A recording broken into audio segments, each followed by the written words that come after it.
Shut up and sit down.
Are we live? Yeah. Hello, everybody, and welcome to Gunmetal Soul. Hi! Fucking hell! Hi. Hello, everybody. My name is Kevin. I am Bisonic Kevin, game boss of this game. I need to not have the window where I am seeing the Twitch, because that will drive me insane. So, welcome to Gunmetal Soul, everyone. This is a game of riffs using the Savage World system. Savage riffs. Approximately 300 years before the game starts, the world exploded violently into magic in the year 2098. It's 300 years later. Civilization is somewhat back, but there are factions of all kinds of magic, of science, of evil, of good, all over the world. And our heroes will see if they can make their way in it. All right, so let's go around and introduce our heroes real quick. Who's first on the overlay? First on the overlay, let's start with Rainier. God, I have to go first. Are we describing where they are right now, or just? No, just give Just a rough, like, what's a 1 or 2 sentence description? What's your name? Who are you playing? Okay. And just what do they vaguely do? Rainier is a Fae-born Psy warrior,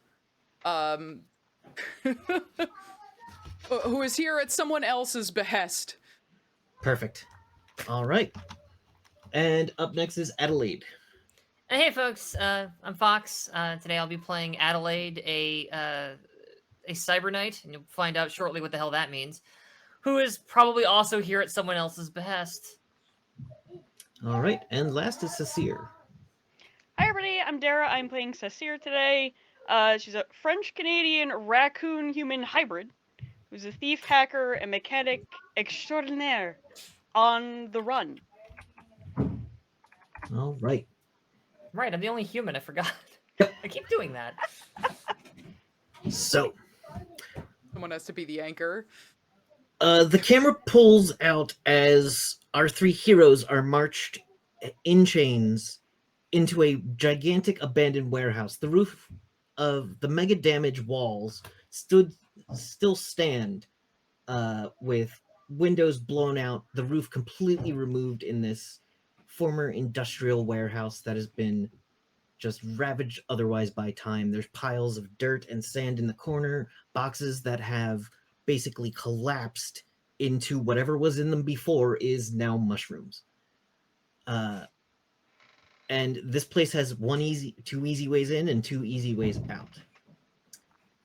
A woman in armor with kind of a bit of a tunic over top of her armor with nothing on the middle, and a pink braid going down the front of her, is pointing and directing you in. On the other side of the room is a 10-foot tall, an enormous tentacled being. That's vague. It is. I'm Oh, no. trying to. let me just get the page so I'm getting this right. Let's see. No, sure. Tentacle being. One of these. Oh, cool. Oh, It is in Let's fact be fair. He's got surrounded. some arms. It is in fact surrounded by identical-looking women, who wear kind of skull caps with spikes on them and just black, not even lenses across their face. And the big, and also there is a 6'2" human who's just wearing basically a loincloth and covered in tattoos. The being says, Magdalene, I see you've brought me what you promised. She goes, ah, yes.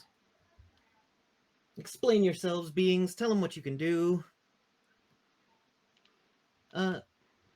Rainier, what do you look like?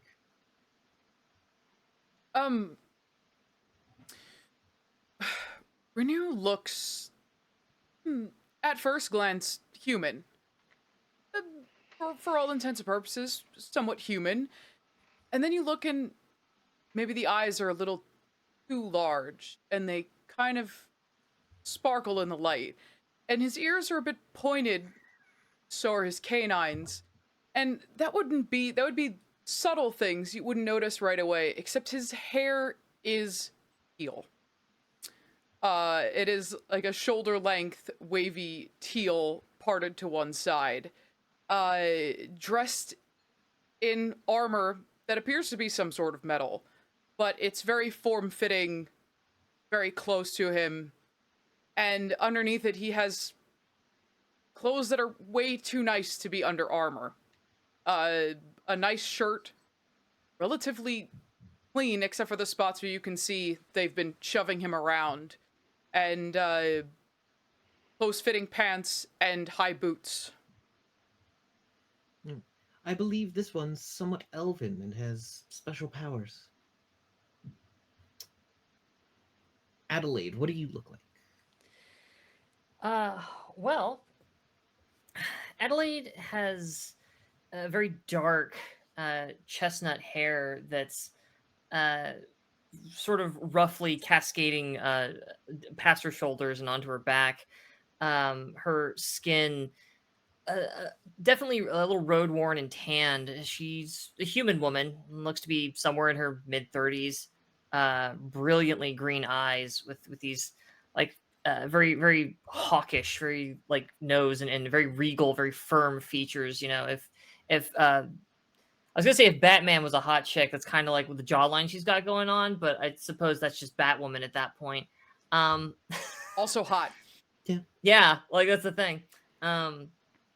She's most of her torso is actually covered in a cloak, the hood of it down and hanging free off of her back, but it's brown, road worn, and stained with all manner of dirt and blood and whatever. It's just this awful tan and blackened mess that frays at the edges. But we can see these large, dark cobalt blue metal boots that she's wearing, with grooves cut into them along the sides, and yeah, she's. I was just trying to figure out. It's like I don't know how tall she is. Well, Just put her at average because I think it's like I don't think we need to go for the comedy of her being extra short. No. I mean, if anything, considering her vocation, I would think that she needs to be tall and imposing and like, hello, yes, I am a paragon of humanity. I don't know. She's like 5'7". Okay, she's 5'7", and the boots add 2 inches. Yeah. Or 1 inch, probably. You don't want to go too high for combat. Anyway. Magdalene goes, this one thinks of himself as a big damn cybernetic hero.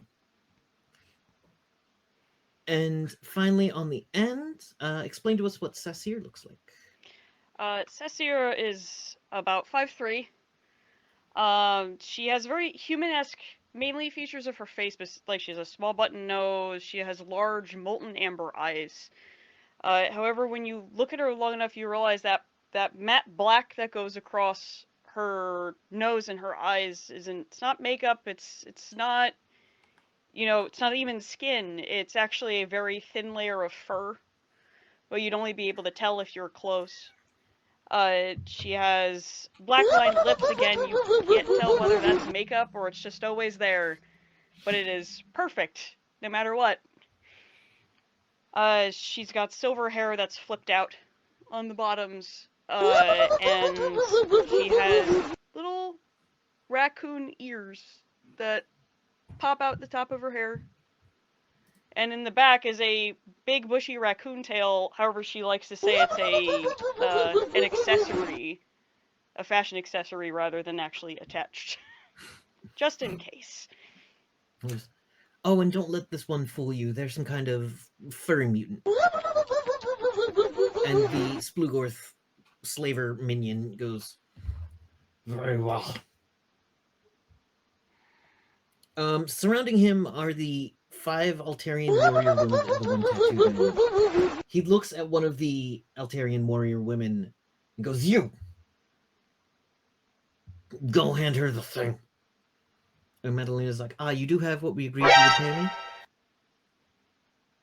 And the Altarian warrior woman has like a broken nose, where all the others are pretty much identical and perfect, in completely good shape.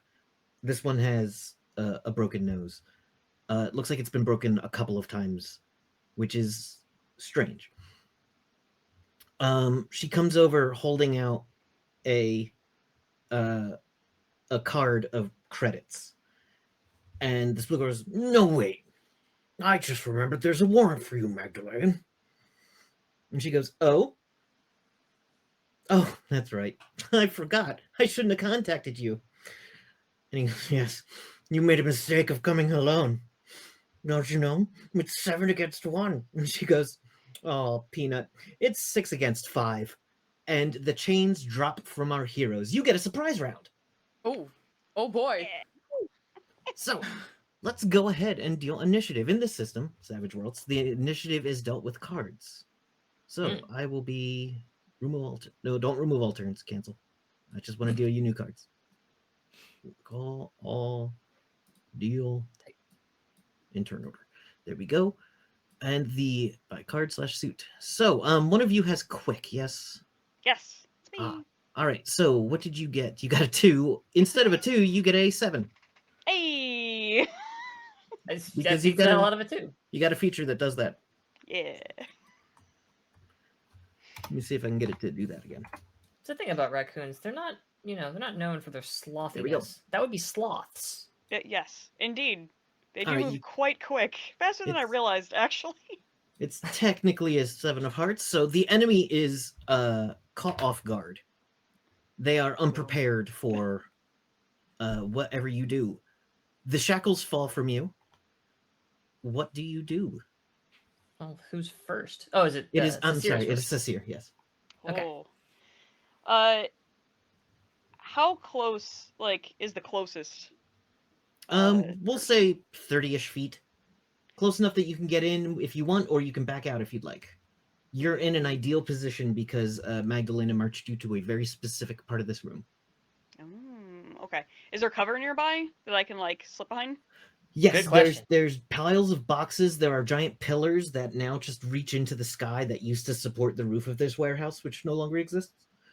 So those are made out of MDC material, meaning they'll be hard to shoot through in a single shot. Mm-hmm. It doesn't look like this place could withstand direct fire, but the cover will last for a little. Okay. Seeing that cover, the second that those chains go down, Sasair's gonna drop down where she ends with 2 feet and one hand on the bottom. She's trying to stay low, and just kind of scurries best she can around everyone else and around the boxes while she's taking out her laser pistol to take a shot at the nearest person to try to buy the other some space. All right. You do that. Take your which one? There is the woman with the broken nose who's closer to you, but you've been given some warning about her. The tattooed man, the 4 other women, and the Splugor slaver. Is anybody actually? Changed my mind. Is there anybody that clearly has like a gun out? They're all, well, the women are all reaching for weapons. The Splugor slaver has like things coming over his back, like as though his backpack is going to do something, and also the tentacles start flailing on his back. The tattoo man looks like he's gonna basically do this to himself. Okay. I'm gonna go for one of the women that were taking their guns out. Gotcha. Do you want to shoot specifically at the gun because that's possible, or do you just want to shoot the clone woman specifically bred for combat? Slide There's that in a lot there. happening in this world. There's Gotcha. The gun specifically. all right. That will be a meaning you get an. I'm gonna give you a -2 because you're going first. You've got the drop on them. It's only a Gotcha. -2 to hit, so Cool. you get to roll. Your difficulty is 4 with a -2. Okay. So I'm just gonna roll the thing. Did I Roll the set thing. everyone's? All right. Ooh, Now, got your unfortunately, fours. you rolled a pair of 4s. Unfortunately, with your negative, you did not get enough. Would you like to spend a Benny to re-roll? I think I get an extra one anyway because it's something else I have. So sure. I know. Sorry, I'm trying to copy and paste tokens in. There we go. I know Rainier gets 2, I believe. Do you have lucky or? I literally have on my sheet. It's bold. Yeah, you got that. You got that one as well. All right, so yeah, you start with an extra Benny. So Cool. you go ahead and use your first Benny. Bennies are a thing you can use to either re-roll something or add something to a scene or stay alive. Let's give this a shot. Oh, I got an 8. You got an 8. All right, Hey, so that is a that'll hit. Now go ahead and roll damage, adding Okay. +4. Okay, roll damage. 18. All right. So Sasair goes scurrying, whips around a pillar, pops out, and perfectly just not like destroys a pistol that one of these women are pulling out. There's a small explosion about 3 feet behind her as the energy of the laser weapon explodes, and the woman looks startled. Sasair just takes the shot and just like you can see like little tiny canines like in her mouth, and she just kind of like does that and then goes, "Oh mierda," and just goes back under. It was such a great shot that even Sasair was surprised. Yeah. Adelaide.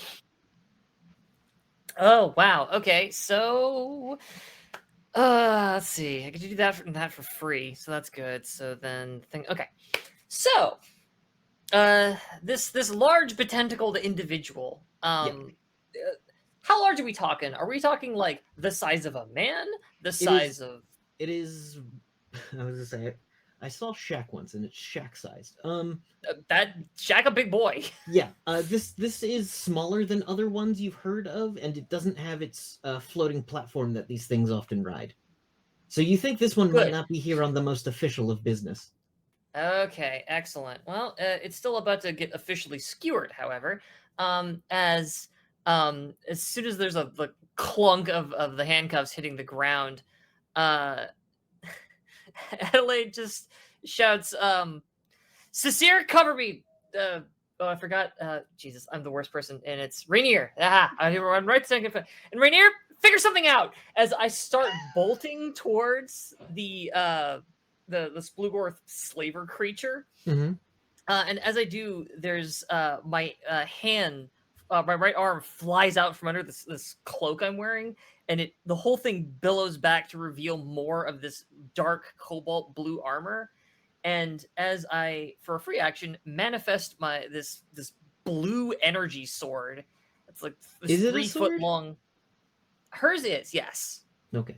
Hers is a very classic, very straightforward, double-edged. Like, think of a knight's sword, and there it is. It's got a rather simple crossguard and handle on it, with a nice round pommel on the bottom.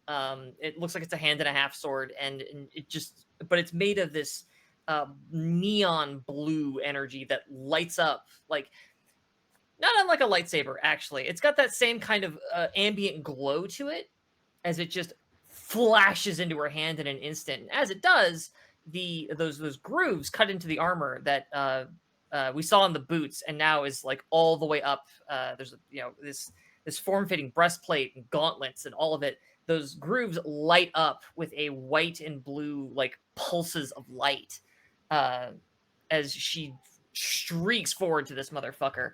And I kind of want to put my sword through him if that's okay. Oh, it's absolutely. I would encourage it. So I think I'm going to start there. So, okay. As I recall, I've got Does Frenzy. Which have a means good parry, but yes. He's got a good parry. He's got a great parry, which actually, do I want to reckless attack this guy then? Because that doesn't give you a 2-hit bonus. It gives you a damage bonus, doesn't it? Or wild attack. Here it is. No, wild attack does make it easier to fucking hit people. Ha ha ha ha ha. Okay. We'll keep it simple. We'll keep our first combat also round. have nice the and drop, so you have a free +2 for having the drop. Oh, that's right. That's right. Hell yeah. Wait, wow. Thanks for the raid, Drop, Tsunami. drop, Holy drop. shit. Oh, you have a +4. I'm sorry.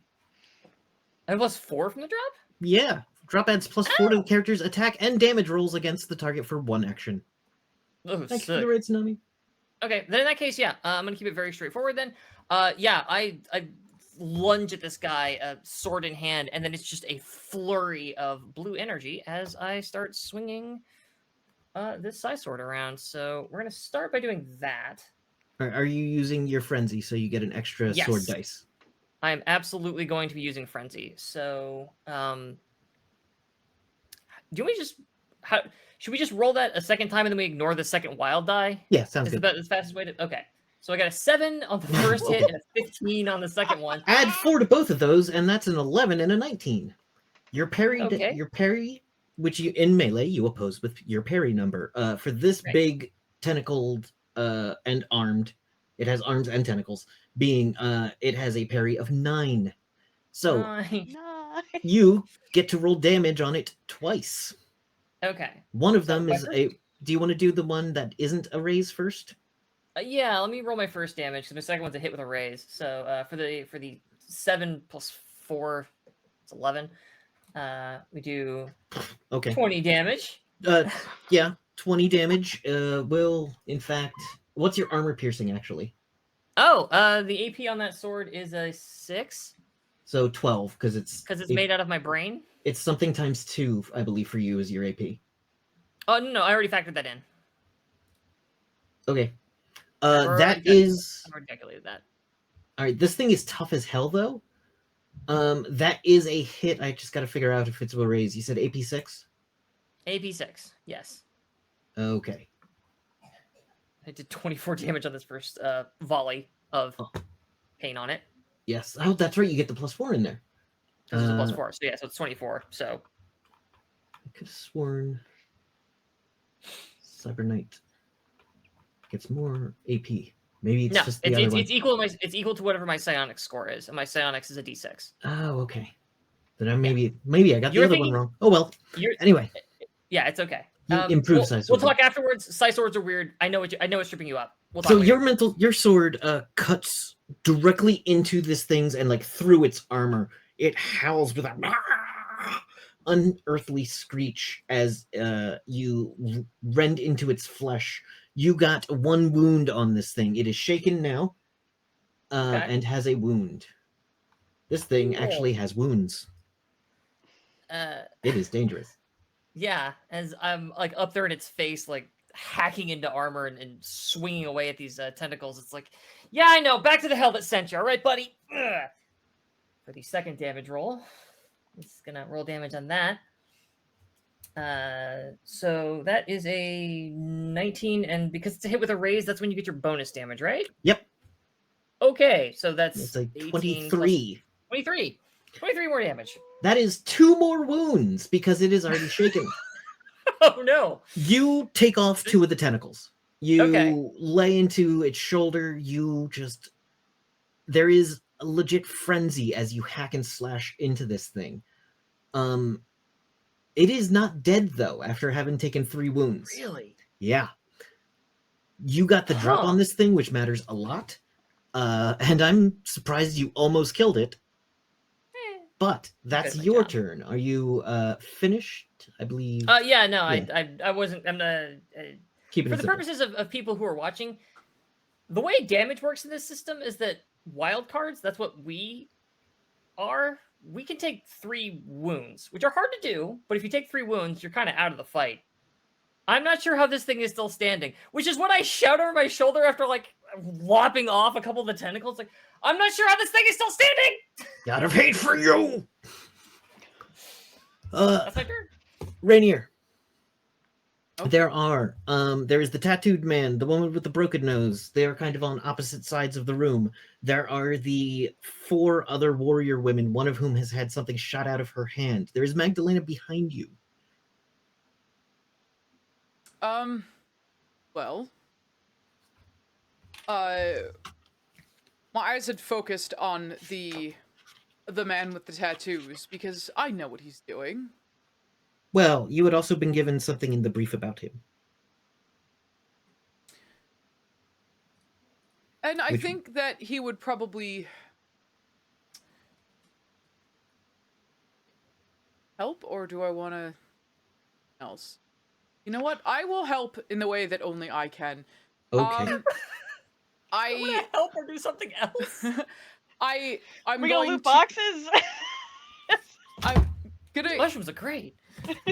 I sort of crouch into a running stance and hearing Adelaide cry out that I don't know why this thing isn't dead. I will shout, and it comes out a little melodious for how mean it is.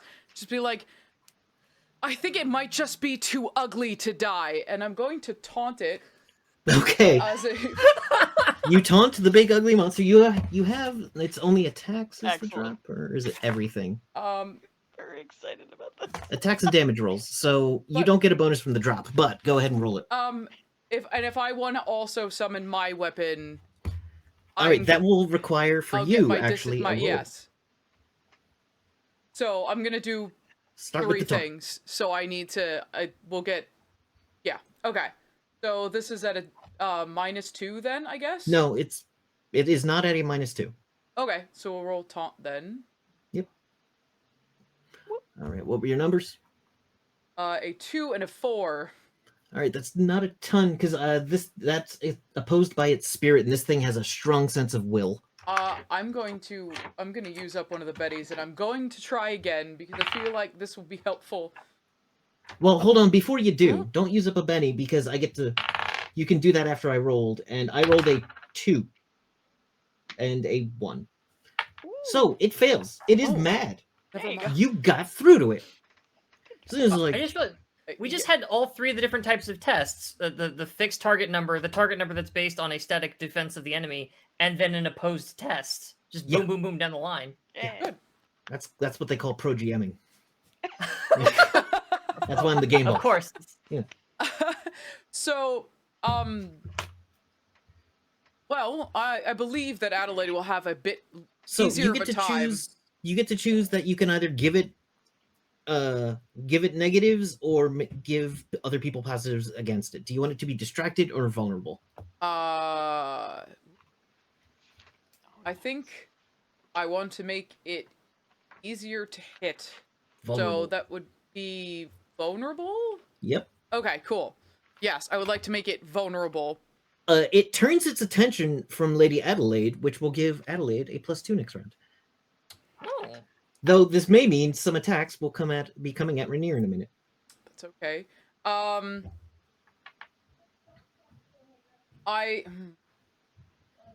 want to defend myself.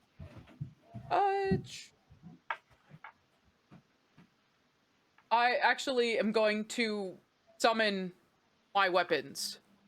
Okay, go ahead and make a psionics roll Yes. and tell us what it looks like. You got a 5. It's good enough. Okay. Yep. Um, You just need a 4 or better. it actually comes out as 2 weapons in my fists, One of them is a series of blades just kind of arrayed in different directions, and it looks like it makes gruesome cuts, while the other one actually has more of a centered blade, which they will hold up in the direction of this slaver as they charge the man with the tattoos. Okay. Are you attacking the man with the tattoos? Is that that's what I was trying to make sure I wasn't gonna have to do things at a not a disadvantage. I'm so stuck at a in penalty. D&D. It's okay. Hey, you're new to the system. It's Yeah. not. This system can get crunchy. You're in the crunchier side of it. I Yeah. will remind. You did. The brief you were given was to not interfere with the man with tattoos or the woman with the broken nose. Oh, my bad. Yeah, I know. I figured you'd just forgotten because Yes, there's been so much text. There has and been stuff. so much. Oh, then I Go for one of the warrior women. no, you know what? I'm actually gonna help take down Ugly. Okay. My thanks. Go ahead and roll your attack with your Psy sword. With your It should be Psy dead. claw. And Okay. I don't know why it's not, and that's scary for me. So because just, it's so big. It's big. The 5 is not going to do it. You rolled a 4 and a 5. yeah. Would you like to spend a Benny? You have 5 of them. Yes, I'm going to. I'm That's gonna so take many! a shot. Most people I start get with 3, Yeah. which is normal. That's normal. This is a lot of bennies. No, when we rolled, the couple things we had where you roll like the die and just random things you get for your character, I got 2 things that gave me Betty's. It was stupid. I will This is re-roll. absurd. It's so good. Oh. 37! 37? So- Wait, no. Time out. We have At to once? explain. For the audience, we have to explain how they managed to yeah. get a 37 on a single D10. Yes. So, this is Savage Worlds. Dice explode. When it rolls the maximum number on a die, doesn't matter what that die is, you roll it again. Here's what happened when you look at the breakdown for that roll. 10 plus 10 plus 10 plus 7. That is an absurd number. So not only do you flip over this thing, slashing down its back, removing the last tentacle, you also find the weakness at the base of its neck. Go ahead and roll your damage. Okay. You have... real good. Yeah. Okay. Your damage was not... your damage was okay. Now, you definitely hit perfectly. You took out one of the tentacles, but you didn't do enough to actually... Oh, wait, it's shaken. And it's easier to shaken, hit. It has 2 wounds. And they did Awesome. 12 damage, so...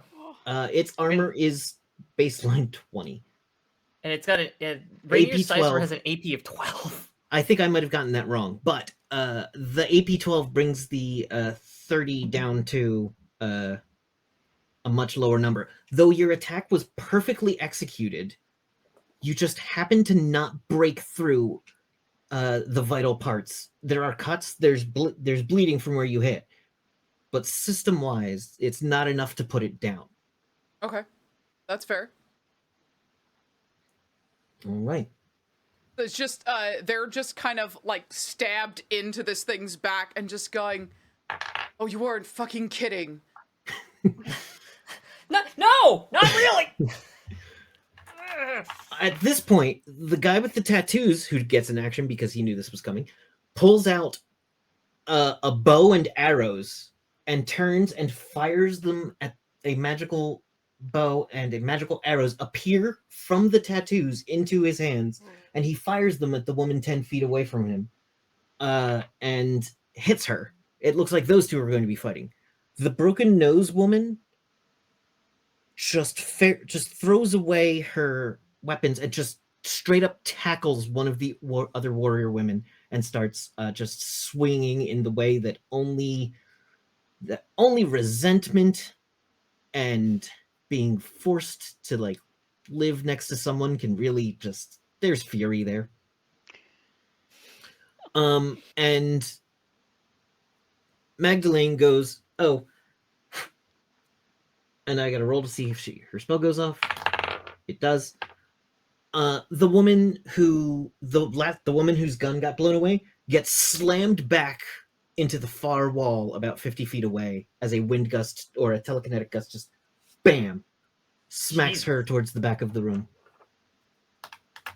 And he goes, and that's what you paid me for. Just She peeking looks at between her nails boxes. while she says that. You just hear like "au revoir" just from behind the boxes. It's the All right, one more locust round. flying. So I'm going to deal every round. You get dealt a new set of cards. That's so cool. Hey. I love that. Yeah. Oh, Your okay. initiative isn't static. Oh no. Though something else has just come up. The system just wants us to experience everything. Ooh, hey, Like yeah, I'm we got all a Joker. about. Yup. By card/suit. So, Rainier, you got a Joker. So here's what happens. Everybody gets a Benny. Oh, well, there goes. Yeah, it's back. Yeah. Back up to 5. Adelaide, you're up to 4. Okay. And you can go Like a four now. whenever. Just in the middle of someone else's turn. In response. Yeah. You're allowed to act now if you want. You can act at the end of the round if you want, or literally in the middle of somebody's turn. I'm actually going to act now. Normally I would Okay, wait, but I just kind of want to have fun. Fair. Go for it. Yeah, no, this is a perfectly reasonable time to spend it. Absolutely. You hear just sickening sounds of the weapons being punched in and pulled out and punched in as Rainier is climbing up this thing's back, gets to the top with one stabbed in for purchase, and is going to take a swing at. Well, does this thing have a neck? I don't It know. has like cybernetics built into it as well. It's got a like big claw mouth. Mm-hmm. It does have like a layer of like ectoplasmic armor to it, Mm-hmm. so it's a little squishy. But there are Ew. also like power cords in between its armor, and its armor it's not cybernetic. Its armor is just high tech. Okay, then they will aim for a weak point in the armor, All right. and see if we could do this again. So It roll- is. You have made it vulnerable. I believe that lasts until next turn. Yeah. So, damn it! What did you roll? You rolled a I rolled pair of 5 fives. and a 5. Yeah. But that's a +2 for a 7. That's not enough to beat its 9 parry. Okay. Oh, but shaken doesn't give you penalty. Oh, it's got wounds. Does wound affect your parry? I don't think it does. Yeah, I don't think it I don't does. believe either. so. I believe wound modifiers only affect your like outgoing rolls, essentially. Yeah, gotcha. Everybody just got all their bennies back, so I'll re-roll it. Yeah, go you're for sitting it. on a mountain for of it again. bennies. I don't have enough. I need more. Mount Benny. All right. Oh, All right, so you got a pair of Hey! ones. No! You get to explain critical failure now. Literally every part of the system's coming up today. This is great. You can Wonderful. you cannot re-roll a pair of ones. Any other time you can re-roll. This time you cannot. Oh You're boy. like, ha! You see a cord coming right into the back of its neck that looks to be some kind of, I don't know, fluid tube that is giving it maybe this thing doesn't breathe oxygen, it breathes through this tube. And you're like, ha, I got it. You jam one of your claws in there and it sparks and shoots you backwards away from it. I'm not gonna like inflict damage on you, but you are no longer against this thing. You are no longer like Cool. right there. cool. Fantastic. Doing good. Okay, Like, we're gonna move on. Adelaide, you looked so cool in the first round. You just bounced off the armor and then just. no, wait, that's Not well, great with cybernetics. Or if what? Oh no. So, all right, more juice, got it. And I'm going to take a multi-action on this particular turn. So the first thing I'm going to want to do is cast Smite on my fucking sword to get a little more oomph in there. Can you put Smite on a side blade? Yeah. Cool. All right. Listen, ain't nothing in the rules Sounds say a great. dog can't play basketball. Well, So I assume you can. Okay. Most people get their side blade by casting Smite, which is Right. but you don't. I don't. Don't. Oh. Exactly. And I believe that normal. So we can get into this later, but I believe Yeah. that a normal side blade, when it does that kind of thing, you get the benefit of Smite as well. But Do you? Oh, that's right, you do. That's I why your believe you numbers do. seemed low. I'm sorry about that, Riley. Their number should have been higher. Anyway, Shit happens. So, continue. right. So, as I'm sitting there, like, thrust, parry, pirouette, turn, stab, I bring up my left arm, because this is a free action, which is great, and there's just suddenly this flash of blue that matches the exact same color as the energy sword in my right hand, as this shield, like, whoops into place to give me a little more protection. And I swing the sword, like, I thrust it again, like, out towards the side, and as I do it, hopefully, there's a spark of white that runs down it, so I roll to cast Smite. Ooh, that's not going to do it. You got a 2 and a 1. That's super not going to do it. Let's burn one of those bennies. Oh. Fuck, that's still not going to do it. That's a 2 and a 5. You only have 2 and a 5, but I'm taking a multi-action, which means all of my actions are to -2. Is Smite innate for you? No. Okay. It's limited to myself. I can't cast on other people, but let's burn another penny. I really want Smite to pop off. Come on, baby. Come on. There it is. There you go with a 10. It's a hit with a raise. It's a hit with a raise. Oh, even better. Okay, cool. Great. So yeah, like there's a moment where all of that those traces of energy along my armor like synchronize and fly down, like just that you see all of it trace up to the gauntlet on my hand, and the blue energy sword like flares. Like there's like this almost white flame to it now as it whooshes along the blade. And as the second part of my action, my multi-action, going to just go in. It's like, I said you need to die! And start wailing on this motherfucker with a sword again. So, I'm gonna frenzy. Okay. And attack. All right, so give me your numbers. 6. And my wild came up a 1, and my second swing is an 11. Both of those are to -2, so that's actually 9. 9 will beat its parry. 9 will beat its second parry, attack, especially because it's vulnerable. It's another +2. Right. So they cancel out. My -2 and that. Yeah, they cancel out. So you get a good hit in with this. You do not get the bonus damage, but go ahead and make the damage roll as I alter Riley's sheet to get their damage correct. 9, you say? I don't love 9 on 3d8. No. Got 2 pennies left. No, that's...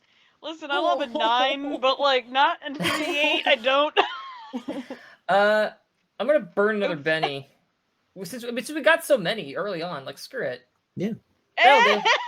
There we go. How about a 24? How's a 24 strike you? Yeah, a 24 with AP6 on this thing with 30. Hits it. You go into it with the shield up. It looks like it's trying to just like get one of the tentacles come around you, but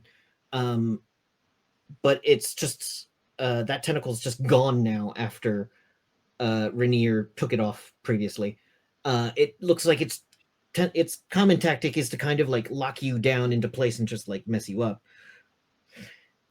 Gets like a hand on you and you take the hand off, and then you come up across the armor-plated throat, but the blade goes through the armor as it is psionic, and blood and blackish blood sizzles down the front of its armor as this thing gargles in a horrible... Oh, it's greenish blood with a horrible noise. It is DED dead. All right. The warrior women. The one gets up off the back wall and it suddenly finds itself next to Rainier. She is going to attempt to kill you. Oh, great. That's what she does. Let's see. Huh. Whole bunch of stuff. They didn't give her a weapon. Where's she got? Oh, there it is. A rubber chicken. She didn't pull out a pistol. She has wrist blasters. She has 2 of them, and Sasair got rid of one of them. She's going to use her other wrist blaster against you, but in melee. So she gets a shooting roll against your parry. What is your parry? 8. Your parry is 8. All right, she has to roll a d8. She does not get wild card bonuses. Oh, she gets a d10. Yeah, she's Where's my not cool d10s? like us. Yes. We get extra dice because we're cool. A 4 does not hit the parry of 8. If she had some distance on you, you wouldn't have been able to react in time. But she's too close for a ranged weapon, and you easily knock aside her blast. The NPCs fight the NPCs. But there is one other warrior woman who is still active and is debating which of the two to go for. Let's see. There's a Do we have any- squishy raccoon right over there. Shoot it There down. it is. Pulls out some kind of looks to be a kind of weird stun baton with a weird eyeball floating in some goo on it, and the eyeball turns and looks at Adelaide. Hi, hello, yes. All right. Target checks vigor.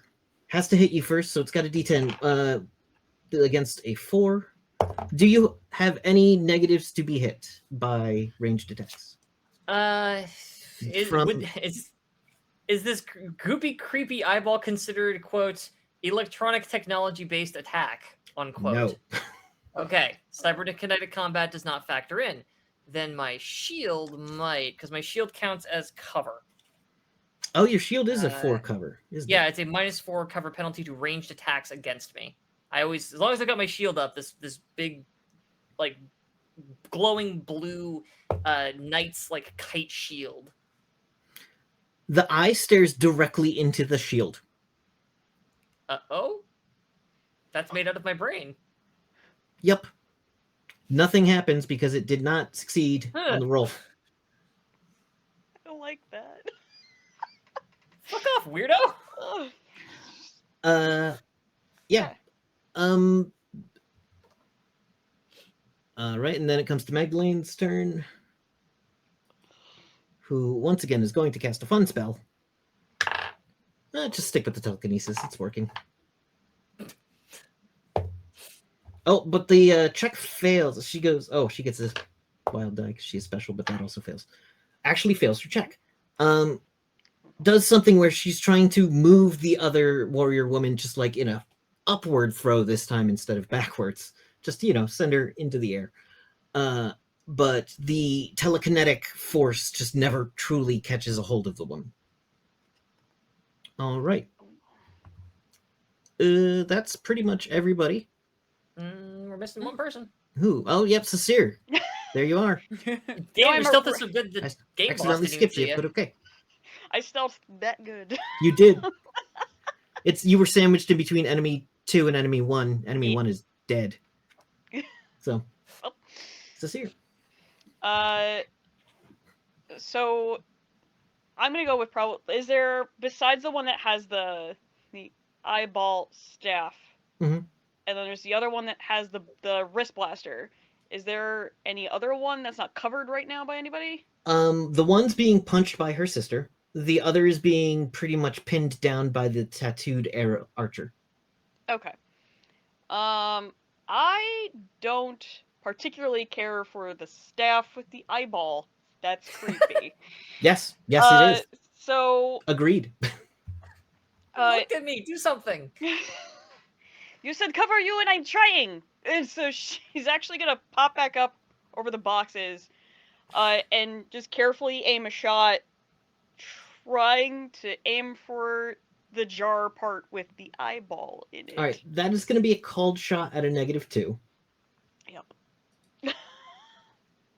There's no gang up bonus here because it's not in melee. The lighting is good. I'm just running through the quick thing in my mind. Yeah, it's just at a -2. Okay. So go ahead and roll your shooting, and we'll subtract 2. Your target is 4. Fine. Okay. 15. 15 on a Jesus. D8. On a A D8. 15 on a D8. It's a You neat get trick. a +1. You rolled an 8 and then rolled a 6. So you've That's a hit hit it. with a raise.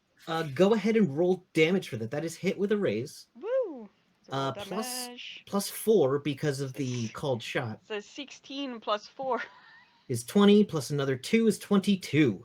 Woo! Because when you hit with a raise, you always get your bonus damage. Yep. Right in the eye. So the eye turns around, looks again, kind of blinks, and then looks sad somehow for a single eye with no other piece around it. As the jar that's holding it shatters, and the laser blast cuts right through the eye, and there is just a staff with shattered glass on top and goo. You should never blink. As she just whoop back under the black boxes again. A fun thing to say before ducking again. Yep. All right, so let's see. Let's give y'all one more round because I want to see if Rainier can get a win this round. Deal cards a turn order, and you got the 2 of hearts, of course. Oh, real fancy. All Not right, accomplishing anything. Adelaide, what are you doing to clean up this the one woman here who's not occupied? Right. So, the Alteran warrior women. Yes. We've got. So there's one that's currently tangling with Rainier. Yes. One who was holding a spooky staff that my extremely good raccoon friend, she took care of part Took of care what of was the going on there. staff. Took care of the staff, but she's still standing around. Yes, and you know they are dangerous. Okay. And there was 2 others, right? 2 others, but they're being occupied by the 2 other by the tattooed archers pinning down one, and the broken nose woman. Broken nose Okay. Alteran warrior woman is beating the shit out of her sister. Awesome. So in that case, then, just taking a quick look at like, what do I have? Oh, there's also Honestly, Magdalene. I don't know if you want to do something to her, but good luck. Well, wait. Was she not the woman that came with us, or? She is the woman that came with you. Yeah. I'm pretty sure I'm not supposed to attack her. You don't have to. I'm just gonna. As I'm like, okay. So anyway, as I had my shield up and like the creepy thing pointed at me, and I braced for something that never came, and then there was the report of a. What do you shoot? Sasair, It is a like, we Wilkes got, like, a classic pistol, laser. Or, like, Yeah, classic Wilkes laser pistol. Wilkes classic lasers are very sleek designed. They are black and they make a noise because they Okay. found that making the laser pistol make a noise makes it sell better. Pew. Yeah, it does a pew sound. Pew. Some of them go zacked. Excellent. There are some assassins who will disable that feature for a quieter gun. well, I have to know then, Sasair, Noted. what kind of a noise does your laser pistol make? Oh, If it can make whatever fucking noise that we decide to program it with. What French Canadian noise does it make? You go, alors? just a goose honk. Zut, zut, zut. Yeah, that actually. I was gonna say it's just a Canadian goose honk, but like I like the zoot better. Zoot. So I hear the familiar, excuse me, the familiar zoot report of my friend's weapon. Is, thank you, Sasair. As I like sword forward charge at the woman, and I'm gonna barrel into her and So here's what I'll say. So far, we've mostly been shooting weapons out of their hands. I can't bring myself to be the first person to just run somebody through that isn't a big scary monster. That Give feels me kinda a awkward. common knowledge check I've been trying. Oh, I know. Oh, sure. I can give to you a see quick how common much you know knowledge. about these. You've heard of them, but let's Sure. see how much you know. You got a I got a 5, That's a hit. which is a success. Altarian warrior women are genetically cloned, naturally blind, stunningly beautiful, and always deadly. They are the perfect warriors for the Splugorths, like, go forth and you are my minions, go forth and do this thing. They are born and raised in a warrior environment. This is their purpose. It occasionally, some of them will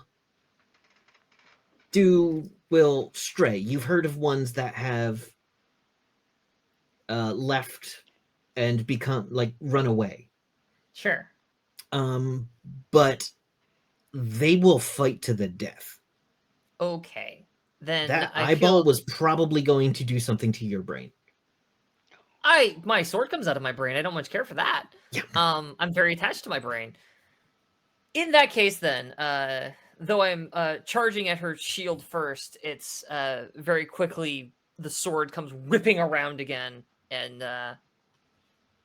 in a flurry of blows, hopefully she doesn't have anything to really defend herself with, because I'm about to try and run her ass through. So yeah, Okay. just the standard, just one action. I'm just gonna move gonna- up my pace because I stab a run hella motherfucker. fast, and then I'm gonna just absolutely stab the ever living crap out of this woman. Because listen, I've got a code I need to abide by. So let's see here. That's okay. That's a 1 and a 2, so that's not gonna hit. 1 and a 2, and then for my frenzy die, That's a 7. Does a What 7 is beat her her parry? parry? Her parry is a 7, so it will hit. Okay, sick. Gonna roll damage. 25. That's 25. You dispatch her cleanly in a way that would be considered humane. Yeah, I think it's we see there's like, as I'm approaching her, and she's like looking at the remnants of the I guess she wouldn't really look, because she's blind. Yeah. They're just so that she like tosses aside the Actually staff. throws the staff at you in a very, there we go. yeah. Yeah, and like the shield just it bats it away, and as it does, the sword just I duck down, and it's this full 360-degree spin, and just whoom, with one quick there's a streak of white and blue as I separate her head from her shoulders. Just It is the efficiently. swiftest death a warrior can ask for, and better than many Altarian warrior women get.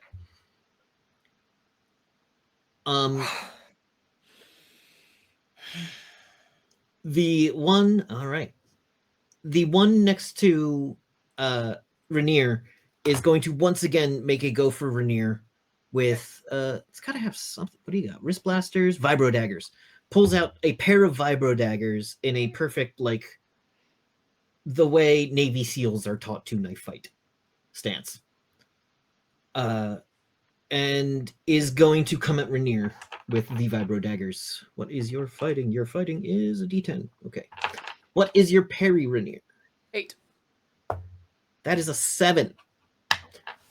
The warrior woman comes at you, and you're able to get your own claws in between the blades so that it comes very close to like your neck, but you bat it back.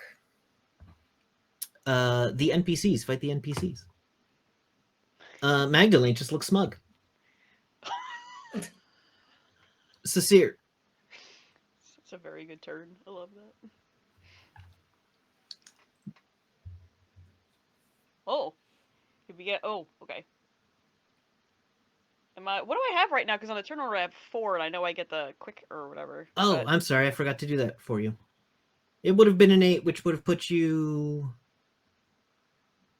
ahead of that enemy. There's a lot of kings going on. It wouldn't have. It would have left you in the same exact spot in the order, to be honest. Yeah. Okay. Ultimately, yeah. Okay. Let's see. Do I want her to actually like, completely pop out of the box? That's a fun sentence I just said on the internet. Think. No, this is kind of like her thing. She likes to stay in the cover and like give everybody else cover, because if she's not in cover, that's a problem. Later, we'll talk about automatic weapons and suppressing fire. But okay, continue. Yeah. So seeing that Adelaide just beheaded someone, Sasair definitely pops up over the box thinking that, okay, I have to take another shot at that one, and then looks and goes, no, I don't. Never mind.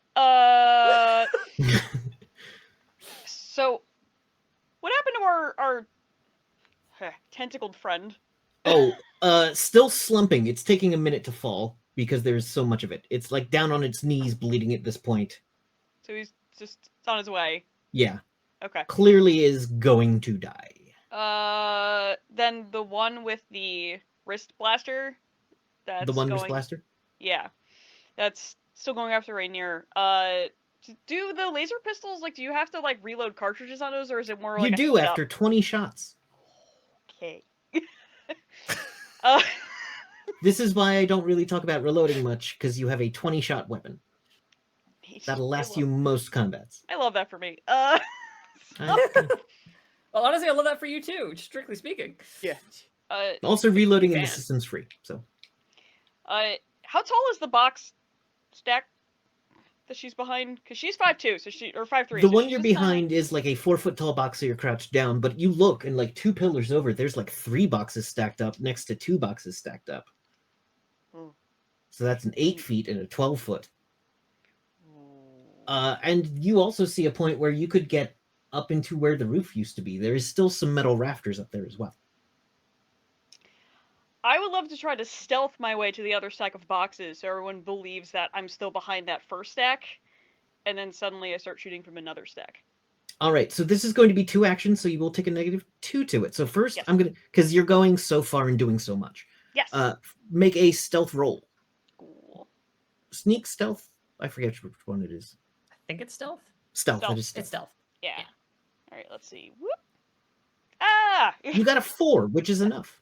Okay, cool. I was No, like, it's oh, not, because you got a it's -2. Yeah. Because it's multi-action. I would like to use a Benny to try to do this so I don't get caught. Okay. So we're going to try that again. All right, you're down to 3, where most people start. There we go, 9. that's a 9! That's a 7, but... Oh, good 9. Happy 9! How do you bounce Yes. up into the... Do you want to describe how well you bounce up into the rafters? Or just like... So, raccoons are funny because they're like, my best way of describing them is like they're just dumpy because they're like pear-shaped. Yeah. She's not quite as pear-shaped, so she actually was able to like kind of get up a little bit more nimbly, a little bit more acrobatic way. Yeah. Good, great. English. Perfect. I like that Well, sentence. you're French Canadian, so what do you care? Hey. So she's staying low to the ground again, trying to use any kind of shadow to her advantage. She starts to sneak around to it, and then hops up as best she can.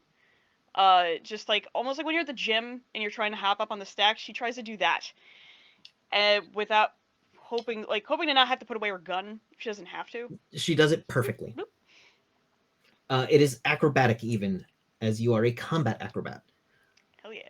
So, go ahead and make your attack roll now, but you're coming from a weird angle she's not expecting.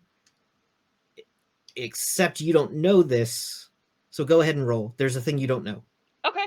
You're taking a -2 to this roll. I rolled an 8 and a 4. The 8 will still hit despite the -2, as your DC is only 4, and that brings it down to exactly 4. The woman seems to know where you are, though, even though you are a distance away, and her face was not pointed in your direction at all. She has a situational awareness that is superhuman. And it still wasn't enough, so go ahead and roll your damage. Let's line They're up the tough as shot. hell. Pew! Whoa. And that is going to be a 10. A 10 is actually not enough. It catches her armor and kind of knocks her back, but it was not a perfect hit to take her out. There is burning, there's a little bit of blood, but it is not enough to wound. It's a moment where the little raccoon ears kind of go down a little bit. She's like, uh-oh. It's almost like there's some magic armor that it kind of deflected off of. All right, Of course. bringing us to Rainier. Get her. Looking Get her. up at this Get her. woman and basically like dodging one, kind of rolling out of the way of one shot and deflecting the knives. Just like, really? I'm laying on the ground and you can't even hit me, and I'm going to taunt her too. Okay, make that taunt. It's free for you. Yay. Taunt. Free taunts. Garbage. That's a Taunt. free. You get a taunt. Roll like booty cheeks. Would you like to re-roll your taunt with your 1,000,000 bennies? Yeah. Hang on, it's contested though, right? Oh, So- it is contested. That's right. Her spirit you gotta make her- is Yeah. D8. There you go. It was a 3, which is exactly what you got too. Okay, so on a contested, I have to beat it. I don't actually remember how that works with tests, Cool. Kevin. Yes. Actually, I think it's you both roll again, maybe. Okay. So roll again. Okay. That's way better. Oh, That's That's way better than 11. her one. Yeah. The 11. Yeah, 11's bigger than a 1. 11 is 2 1s right next to each other. She stops and goes, "Is that supposed to be some kind of blind joke?" But she's completely distracted by it and vulnerable. So would you like to make an attack at +2? Was she obviously blind? No, it's kind of, they are wearing like a black visor, and people who know they don't have eyes, but they have a kind of awareness. But you didn't know that. That's fine. Well, it's going to be one kind of fluid motion as I kind of roll onto my elbow and then sweep my legs through in almost like a breakdancing motion to pull my legs back under me into a kneeling position, and I will stab up at her. Ooh. It's very Soul Calibur. Yes. Correct. Okay, so Oh, that Make made me that fighting happy. roll at a Roll with a +2. 11 and a 3, so the 11 is... That'll be a 12 total, or 13 total. Yeah. Excuse me. The parry is 7, so that is a hit with a raise. Okay. Ooh. Roll 15 damage. Plus your bonus Um, damage for with- 20. Yeah. Plus the It's 5, a so 20 15 and a 5. with All right. your AP is actually 12, which is, again, a little madness, because I actually put in the correct damage for you now. Okay. I changed your sheet while we were playing. The blade hits, and that is, with your AP, it becomes a wound. Yeah, you take her out. And just I come to my feet and look down and just go. I mean, I'm still there on my back. Anyway, is anybody left? It looks like at this point, the tattooed man is taken a wound, like almost taken a wound himself. He's shaken, but he is also has this woman shaken, and it looks like one hit either way will take them down. At this point, having held her turn being smug, Magdalene just points over, makes finger guns, and pew pew, a beam of pure magic energy just comes shooting into the woman, who falls over. The other one is just having her head smashed into the MDC concrete by the woman with the broken nose. Jesus. So it looks like everybody's down. Magdalena, we are now falling out of initiative, but Magdalena goes over and grabs that credit stick. Thank you. I recall my sword and shield that they just kind of dissipate into like a not a puff. I was gonna say like a puff of white light, but it's just sort of that like it becomes like little white particulates that very quickly fade into nothingness. So it's just like a kind of thing. You guys okay? All good here. You Oh hear it from, God, like, you're up there. It's just a wave of like a black clawed hand. Just hello. She just Rainier, stays up you there. alright? Perfectly fine, actually. Great. So, and I turn to Magdalena. You said her name was? Magdalena. You want to explain what the hell that was about now? I mean, it looks pretty obvious to me, right? Those two were in love. They got caught and wanted to be free. So they paid me to get them out of it. So I had you come here and then had you agree to fight for me. But I also had you agree to be my prisoners to hand over to them, and I got paid for handing you over to them. And yeah, that's it. You are wonderful patsies. I love what you did. Very good stuff. All right, who wants to be the first one to discuss our cut? Oh, I would love to discuss a cut of what Your we went cut. through. was that you were asked to come out here by your bosses at the Legion.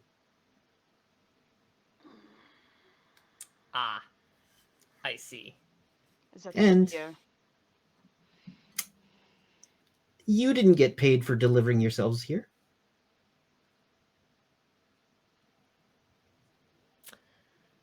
Then, in that case, it's been a pleasure working with you.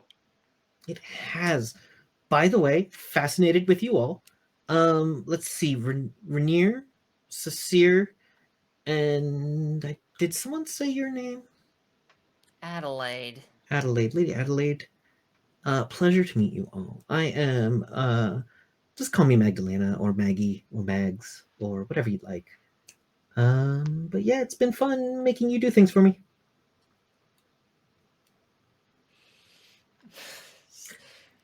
You're getting Gritting my- angry, so I think I'm gonna skedaddle.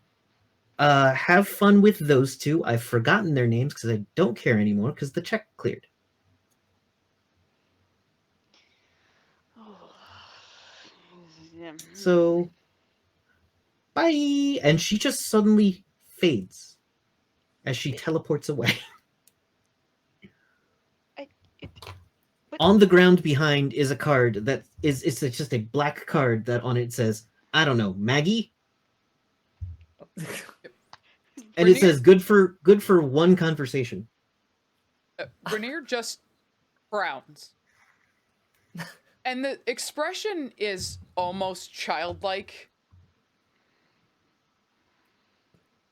And then that's when you realize that he hasn't dismissed his weapons yet. And just kind of shakes his hands. And it's almost like shaking snow off your gloves in winter. That the weapons that look like glowing ice just kind of shatter into well, basically snow, and just kind of sparkle as they drift to the ground. That's cool. Love that. The Normally- tattooed man and the warrior woman with a broken nose are just making out. Having Hey, are you? Oh, have okay. for the first time being free of their overlords. And in the aftermath of combat, unable to like focus on anything but each other for a couple of minutes. Not my first course of action when surrounded by dead bodies, but teach their own, I suppose. don't normally work for free. I mean, Me? normally when I do someone a favor, there's a... Well, I mean, sometimes you've never done anything out of the goodness of your heart, because I mean, look at those two. Huh? And his expression just goes blank. And even his eyes just kind of are... They're staring at you with nothing. And it's just like, no.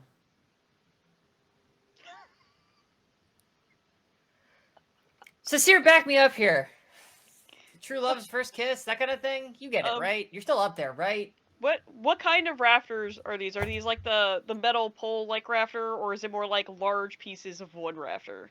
Let's go with metal poles. Okay. There's only a few of them, and there is no roof left, so So she's not all of them are there. She's treating this like a jungle gym. Yeah. So she's just started kind of like swinging out like a kid in the jungle gym, and kind of folded up a little bit, and tucked her feet like between, like over some of it and between like a couple of different pieces, and then she's just hanging upside down and just going, ah yes, amour, can we go, please?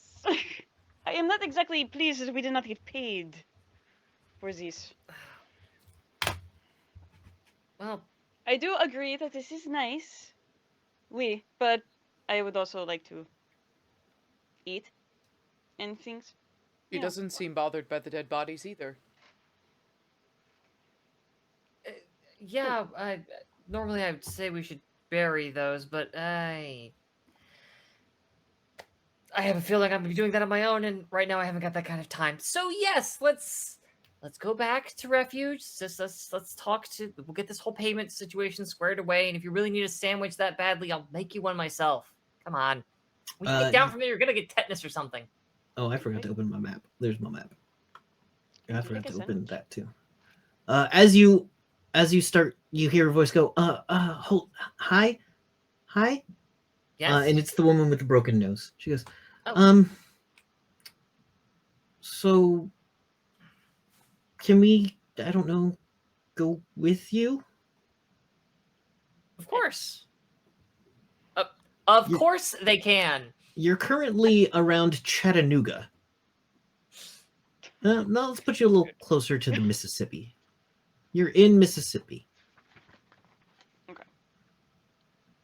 right, so Let's go with we're Starkville. a ways away from Castle Refuge. Then we're like It'll be like a day or two to get back. Okay. Okay. No, of course we wouldn't want to leave you folks stranded out here. After all, surrounded by dead bodies. Looks over at the slumped form of the giant, betentacled, growling monster creature's corpse. Jaden, and the tattooed man goes, yeah.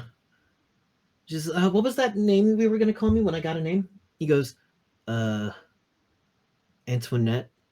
She goes, oh yeah, I did like the sound of that. Antoinette. I'm Antoinette. Great. Antoinette. Jaden. I'm Adelaide. So I gesture towards my associates. Rainier. Jaden does seem a little standoffish. So, are you sure you want to go with them? She's like, what are we gonna do? Just run through the dinosaur swamp?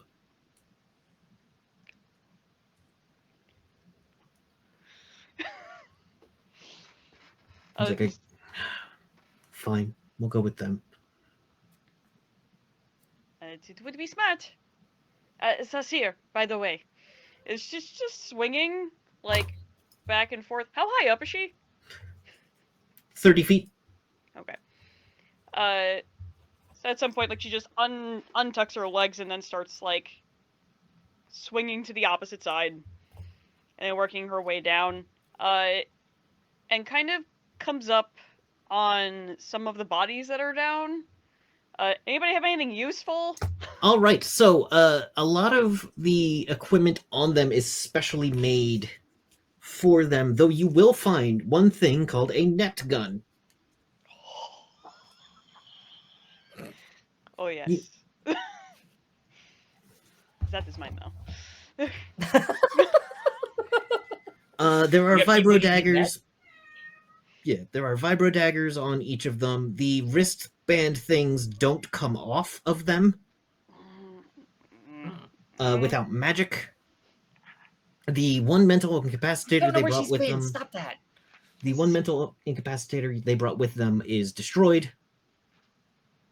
Let's see. He did not have his barge, so he doesn't have all of his floating eye bits. You do see a bag of things that just look like weird tubes of weird symbiotes that look like they would attach to people.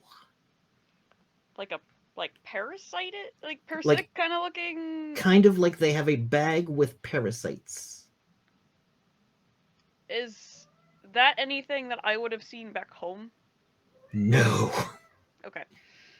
This would require some sort of knowledge roll. A common knowledge at a -2, or an occult. No, just kind of holds it up. What in the hell is this? I feel like this is probably important of some kind. Do you want to look at it? Is she just blindly like reaches back with it to show the others while she's still like rifling through to like look at what else is like if anything else is left. But definitely makes it known that exists. Let's see, the head laser. He did not have a staff of Ilor. Net gun. Yeah, no, yeah. Very excited about the net gun. Good that he didn't have the staff of Ilor. A staff of Ilor. Let's be clear. Excuse me, a staff of Ilor. My Oh, bad. That means there's They another would one. not give this guy the staff of Ilor. Oh, good. Anyway. Does anyone want to make a roll on weird, creepy, crawly in a tube? Yeah, as I'm kind of just making my way over, and my little ragged cloak thing kind of falling back around my armor again, my boots clinking and clunking. You said this was occult or common knowledge? Yes. Common knowledge at a -2 or occult. Oh, occult is not a -2? Sick. I roll occult. I got a 5. You got a 5, which means you get info. I get This info. is what is called a piece of a bioborg. It's basically a magical parasite. It is a bio-wizard parasite that attaches to someone and makes them docile. It is something that gets strapped onto someone's neck, claws into it, and infects their brain with like, I will do what you say. It is an evil thing that has no good purpose. It looks gross and weird, as most bio-wizard designed symbiotes do.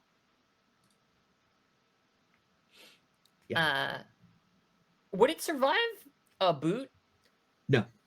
They are not especially hard when, Great.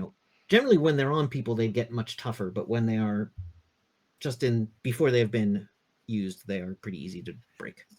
So, Sasair, as you're like, what the hell's this thing? And you're like handing it back. I'm like, oh, yeah, can I just see that for just a second? Thanks. As I like pull it out of your hand.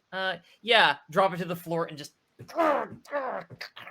crunch it under heel. Yeah, those are bad. Wiping my boot off. I would No, assume so. we don't fuck with those. There any more in there? Not that I've seen so far. She's just Good. looking at the mess on the floor, just going. Huh.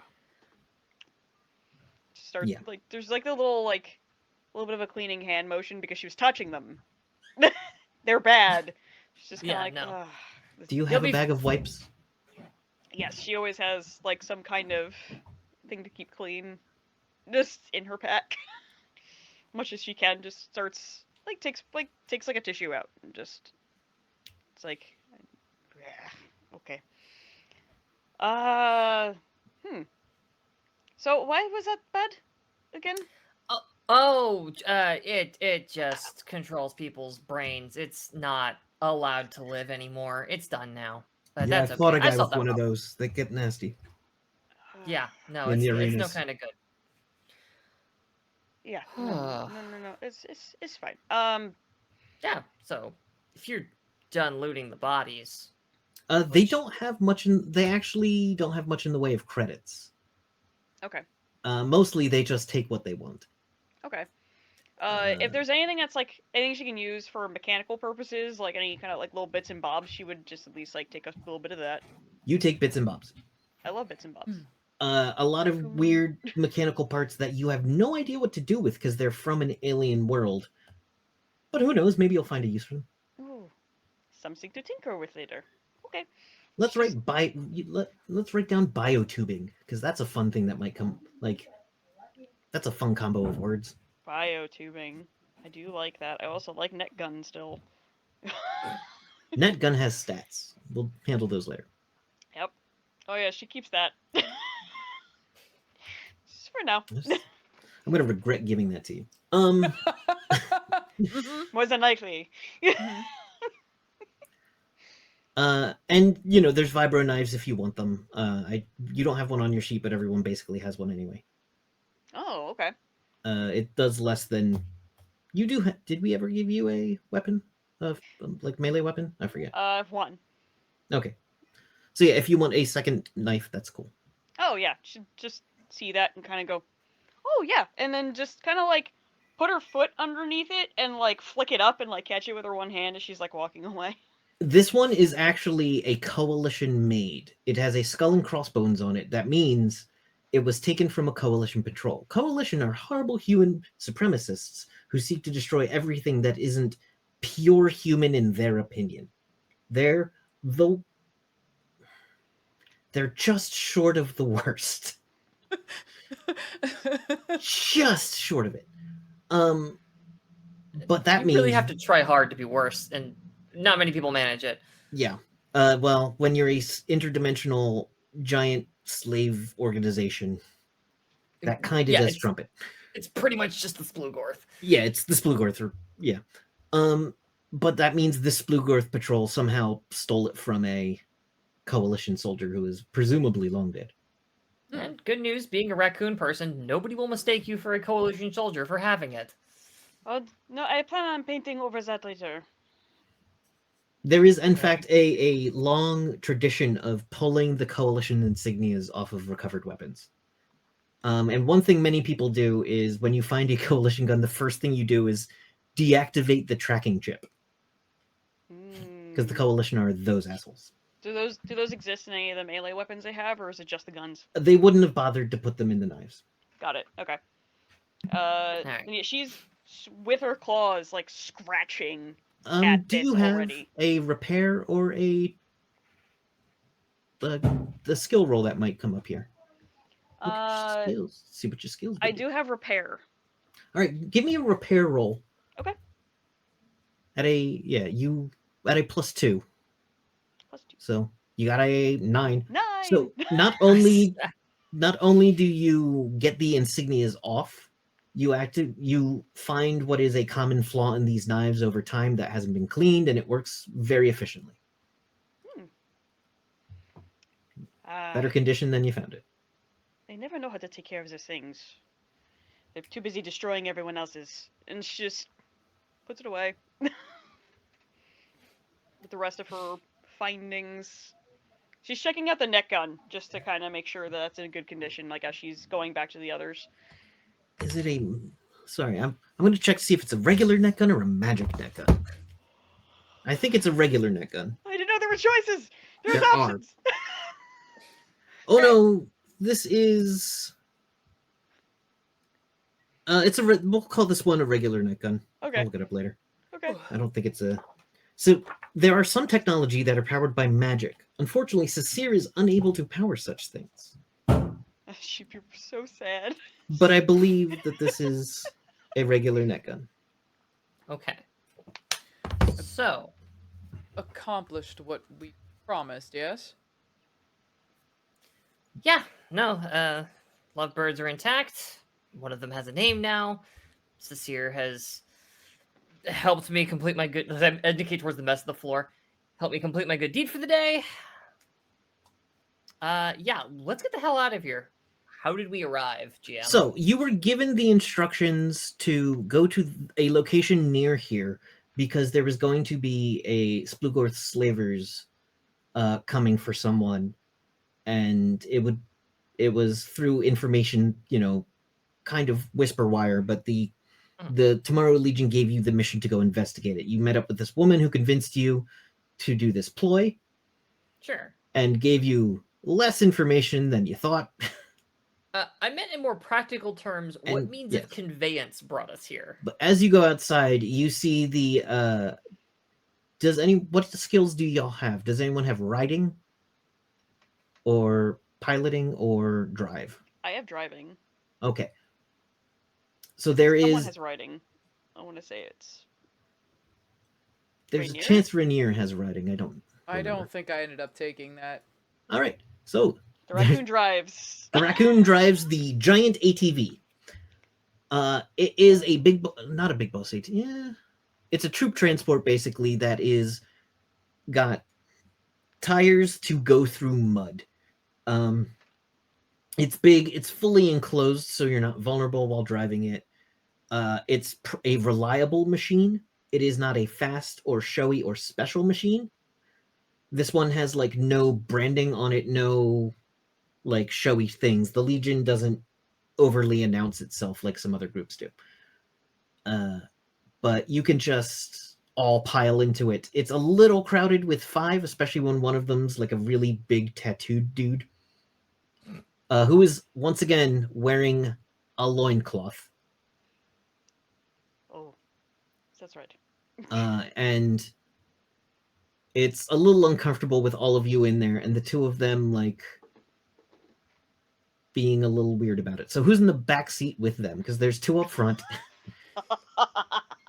Rainier, did you call who calls shotgun? Yeah. Well, if they I are have to close being the chat, if they're sorry. being lovey, Renee would just be like, "I'm taking the front seat." That's for the best. Yeah. Just- Yeah.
Hello, everybody, and welcome back to Gunmetal Soul. It's going to take me a minute to get used to saying that. So, You named it. I know I did, but I also named the previous one that I ran Gunmetal Blues, and so this takes place in a very similar, in the same world, but with a different group entirely. So, your group of various people, we've got the raccoon thief woman, who is the most acrobatic. We have, but this is something that kind of gives Adelaide chills, having known the kind of things shadow beasts do, or shadow beasts, I believe they're called, do. At night, does anyone talk to the two very awkward former gladiator and clone woman? No. Rainier will talk to their two compatriots like the other two aren't even there. They're actually kind of used to that. No, it's definitely not anything against them. It's just, okay, I choose to disregard this. Moving on.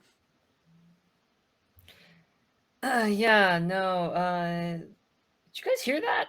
You guys heard that? Wasn't just me and It was my... shadow beasts. Oh, you heard that too. Okay. I've fought Wow. one before.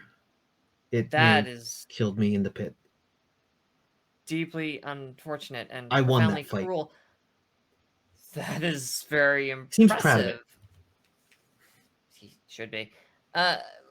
Yeah, but hey, you know, those are real dangerous, and what I'm gonna do is just go take a look around. Hey, Rainier, why don't you take a second, make sure these two are okay? I'm gonna go take a look around, if that's cool. Once they're not making out and they're actually joining conversation, it's like they suddenly popped into existence. Yeah. And it's just like, what, in an arena, you say? The gladiator pits of Atlantis. Many a hero's or a warrior's victory, then. I don't know if what I got smuggled some contraband about heroes, and it doesn't feel like a hero's victory, but they were victories. The warriors, then. I was created to be a warrior. Ever since I was a teen and they captured me and tattooed me, I've been fighting. Has trouble making eye contact. And Rainier's eye contact is uncomfortable. Their eyes are almost like it's dark now, you said? You can have set up a either a torch, like a campfire, or a standing like light.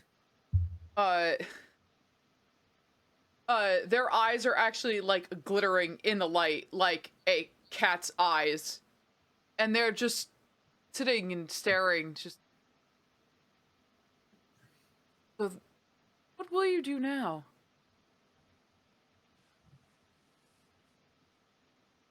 I mean, there are those who fight for money. Just without breaking eye contact, nods their head towards Adelaide.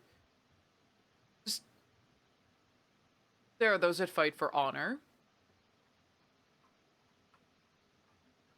What will you do?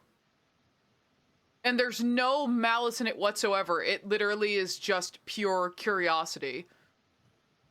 I'm gonna be with Antoinette.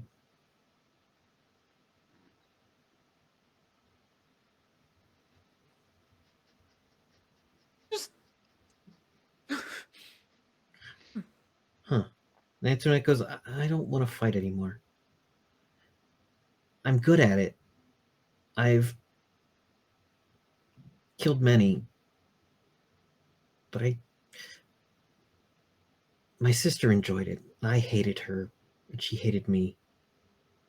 But I don't want to be her. She wanted me to be her. I don't.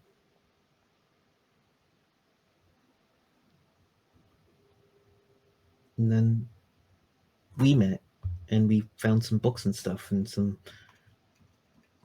Yeah. Learned that there's more out there than just being owned. There's so much more out there owned. More than you could possibly imagine. Well, we've seen a lot. Yeah, the were-dragons, those are mostly night guys, the Hawkra. We've seen people from Florida. We've seen the crocodile men. We've seen some of the cybernetic looking warrior women that we killed. I think they're called Shimerians. She was like, I'm not sure those were people. Well, we fought them and won.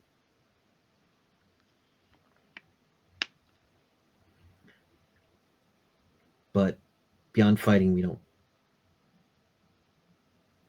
I guess...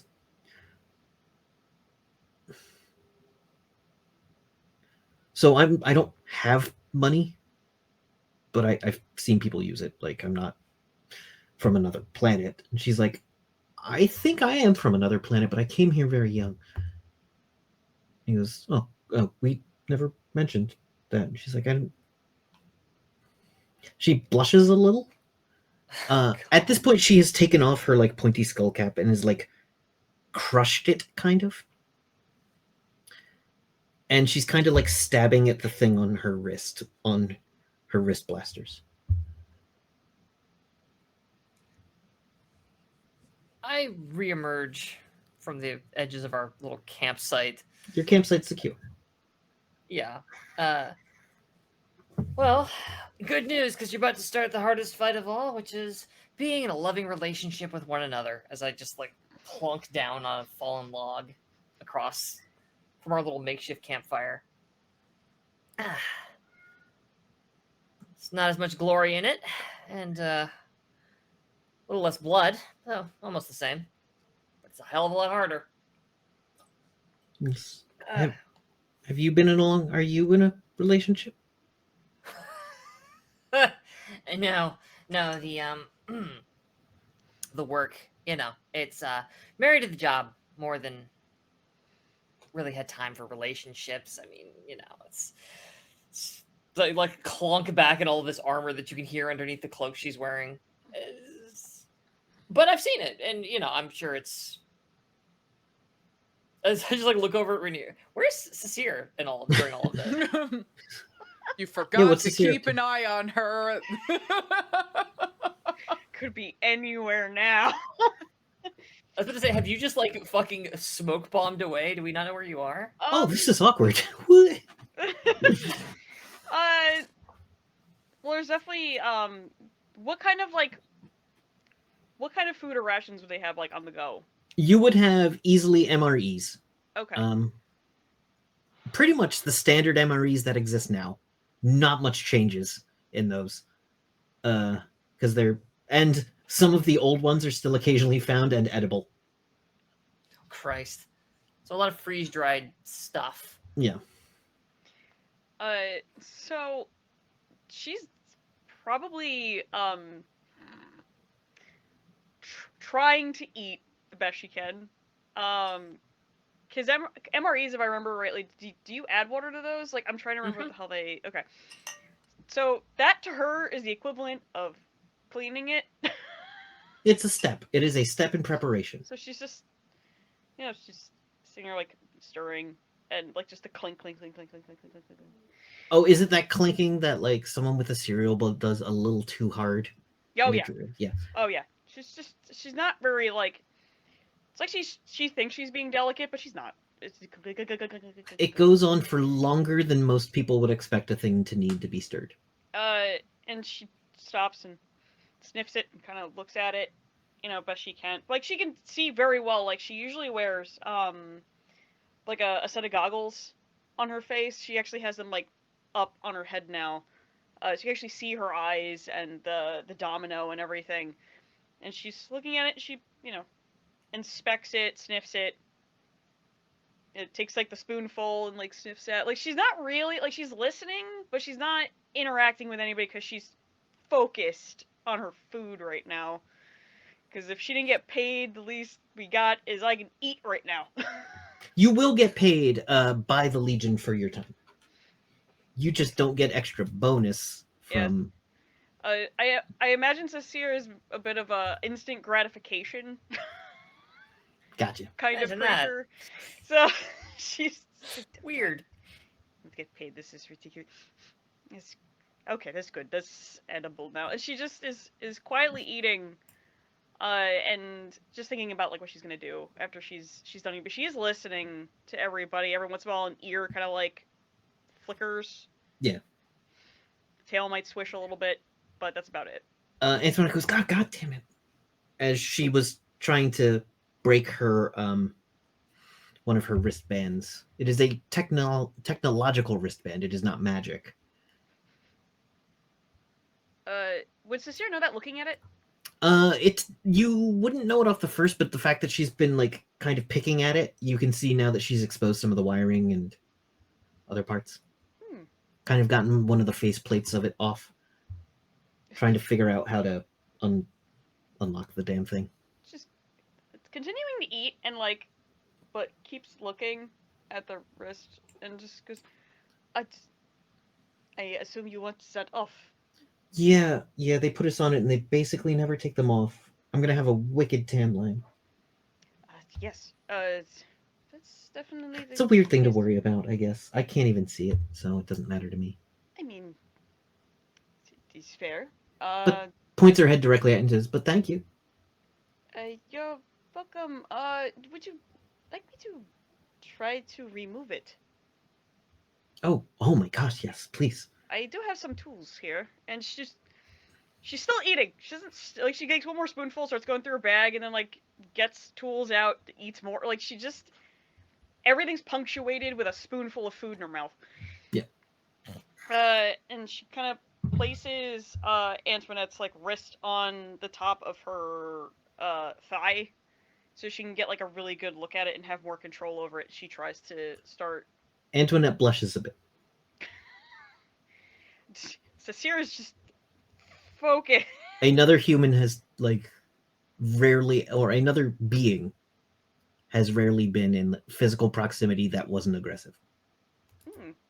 Got it. So yeah. Go ahead and roll a electronics or repair, whichever you are better in. Repair. They roll repair. It is kind of an inverse repair, but 7 and a 2. the 7 is enough to. It is an alien technology, so you do take a -2, but you succeed with your 5, and the first one comes off. She picks it up and starts like inspecting it with her hand and goes, "Oh my god, there is a lock on these." Well, if it has a lock, I can get in, and just kind of. She has another one, right? Yeah, she Then does the same says, thing. "Yeah, but I can choose to put them back on and take them off if we figure out how to make it like." Because I'm real good with them, but like. That would be a shame to not be able to use them at all. But let me see if I can get that other one off, and then we will talk about You take it off. re-equipping. They go, "So where are you from?" I am from Old Bones, actually. She just keeps looking at the bracelets, trying to figure out like a way to like put them back on and make them functional, but also have it be able to be taken off again. Yeah, that's a little out of your pay grade to make them that usable right now without a set of tools. Oh yeah, Or just, without like, a full workbench. Yeah. Yeah, it's just like seeing what she can at least like brain out now, because now she's really interested. Like, Oh, I've heard of Old Bones. That's on the river. One of the rivers that head deeper into America, right? uh, it's just there's a little Hesitant skittish, to, yeah. yeah, about talking about it too much, but kind of took a roll of the dice on this one just because of how Yeah. they seem to be also a little, let's say, sheltered. Yeah. Forcibly sheltered. Yeah. It's like it's definitely a different place. It is one that I had to leave in a hurry. Yeah. Well, I guess you get it then. In a way, I do. I'm afraid I trying to figure out how to do this, but I need a whole bench, and unfortunately, we are not near one.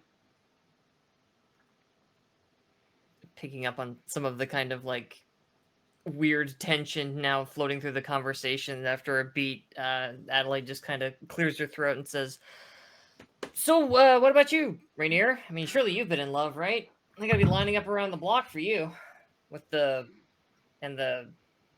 whole You are you very got going on? attractive, Antoinette says. Very attractive. Your features are very symmetrical. Very symmetrical." Just sits for a minute. Brow furrows. No? Oh, Just no? Just no. what do you You've mean never- no? Oh, if the answer was yes, I'd have more to say, but the answer's no. You're telling me that you've never been hit on, at the very least. I believe the question was, have you ever been in love? Which I Well, said no. Yes. But Oh, no, I get what regularly. okay, well, there you go then. So you know at least a little bit of something about, well, I guess it's not really relationships at that point. That's just, I don't know, coitus, whatever you get up to. It just...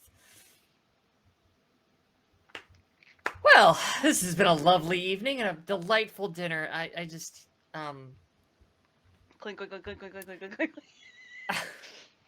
I like when you do that, by the way. It lets me know where you are, and I find that very helpful. Oh. No, she's right there.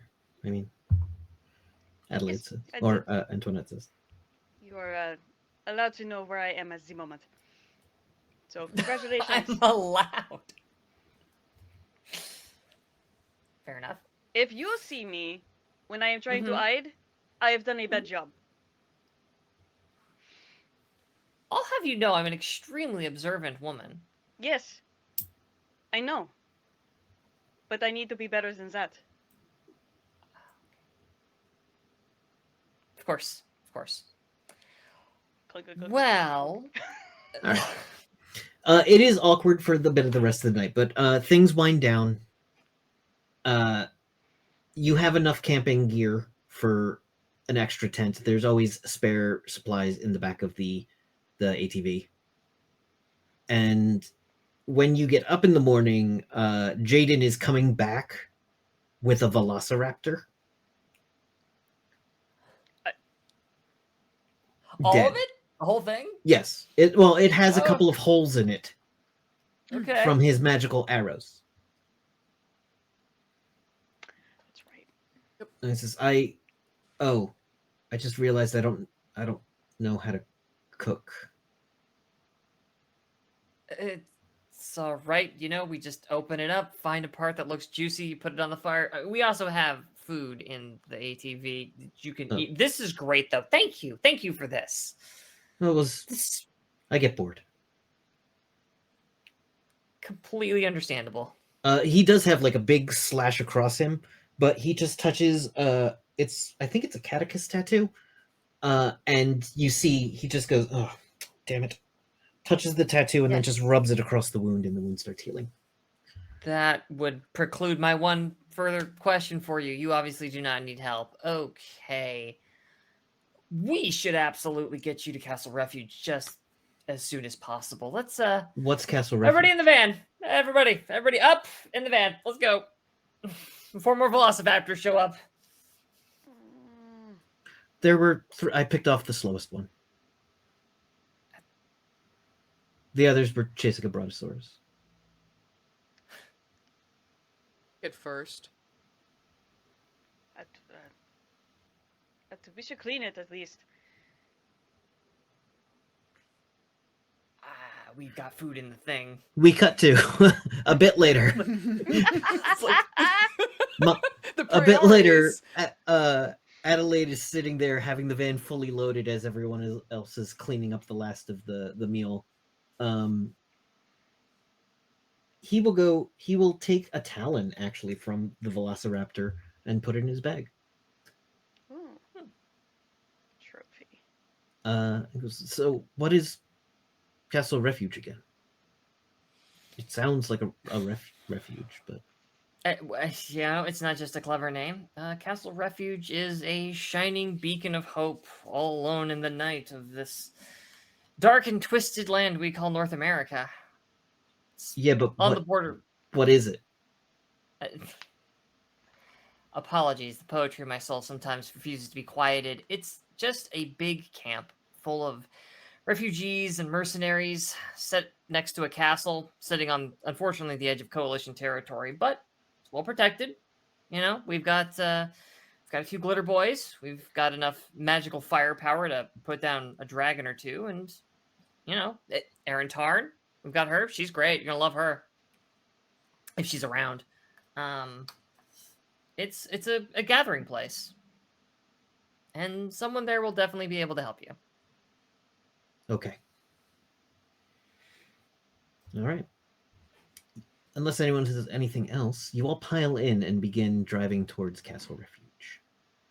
You get there kind of mid-afternoon, and as you crest over a hilltop, you can see down into a wide open space where there is a dwarven castle. You pass a sign that says a broken highway sign that says Branson, Missouri, 3 miles, and points towards where Castle Refuge is. Yeah, it's built in what used to be Branson, Missouri, home of Yakov Smirnov's comedy club. Anyway, Scenic Branson, Missouri. there is apparently a lot there. Like, I think Churro, not Churro, what's his name? Charo had a thing there. I don't know. It's weird. Oh, Charo. Yes. Charo. God, Yeah. I'm gonna say it's before my time because I will otherwise feel a lot older.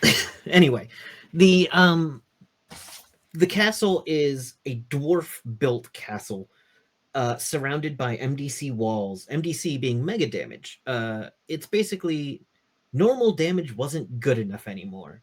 Too many things were just easily getting obliterated, so they built better armor. And then they were like, shit, those guys have better armor. Let's build better guns. And, ended up with mega damage. And buildings built of mega damage mostly withstood the apocalypse unless they were knocked over or attacked or something else. Anything that was built of wood or lesser materials was just most likely just completely gone. In the fires and floods and demon waves and plagues and ravages of 300 years of time.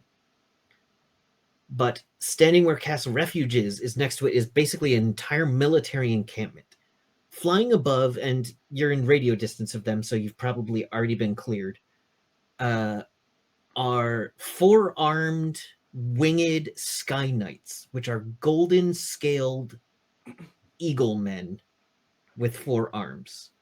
Many of them are holding gold-looking weapons.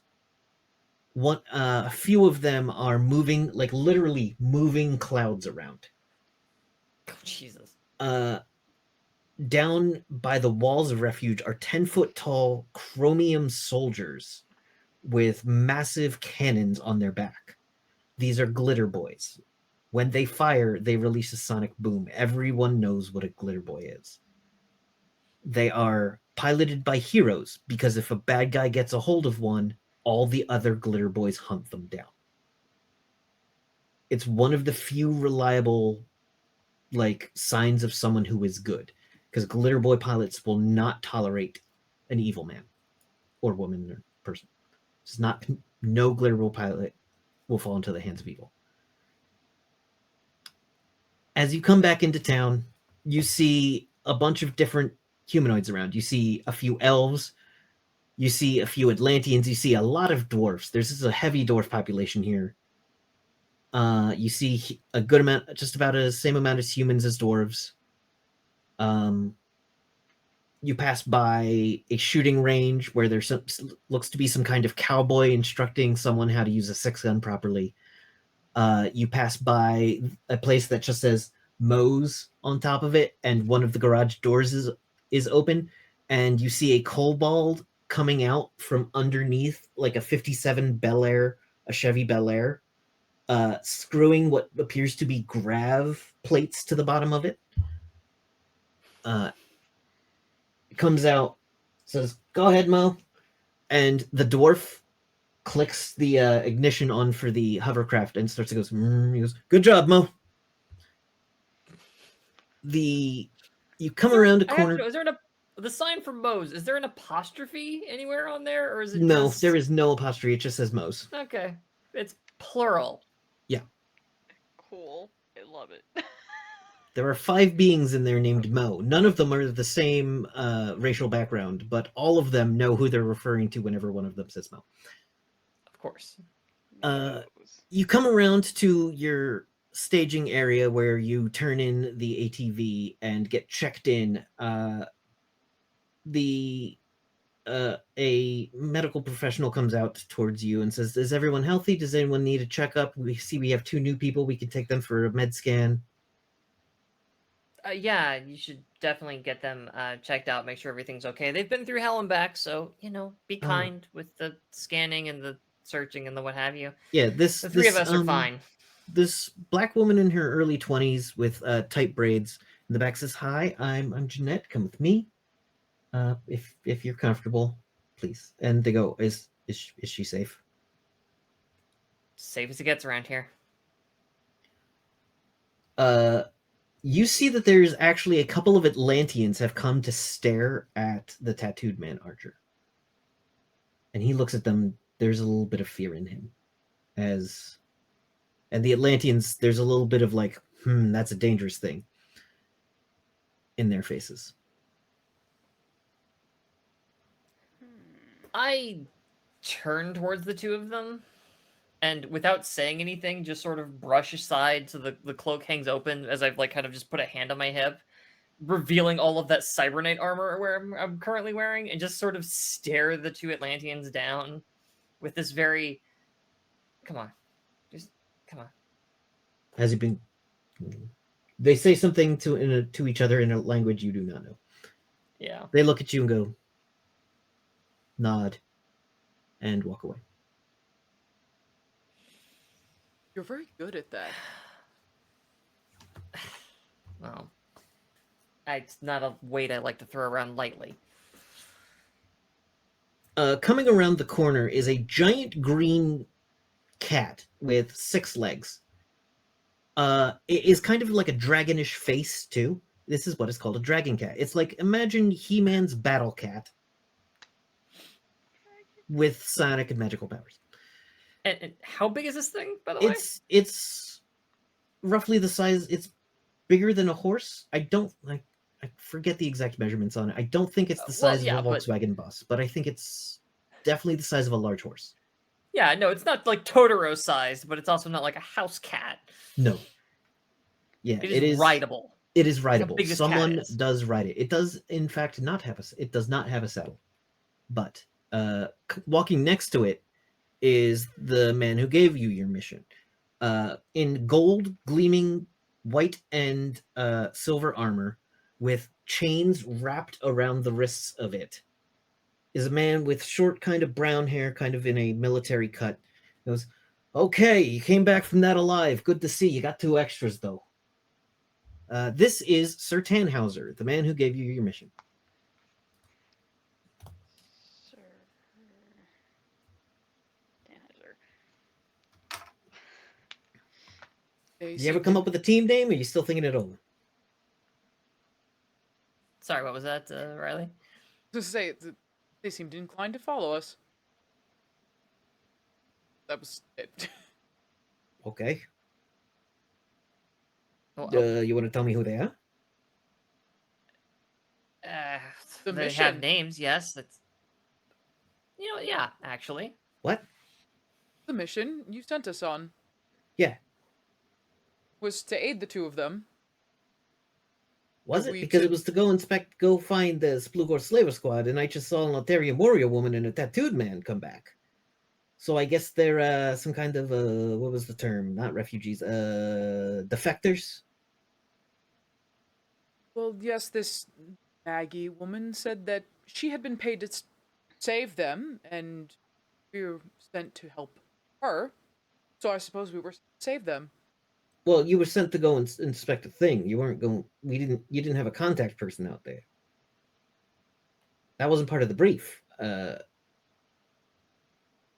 Well, we certainly contacted someone, or were contacted by someone.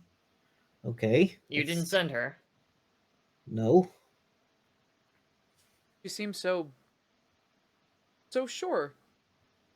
I produced the card that she left behind. Well, she left this. He looks at it and goes, "That's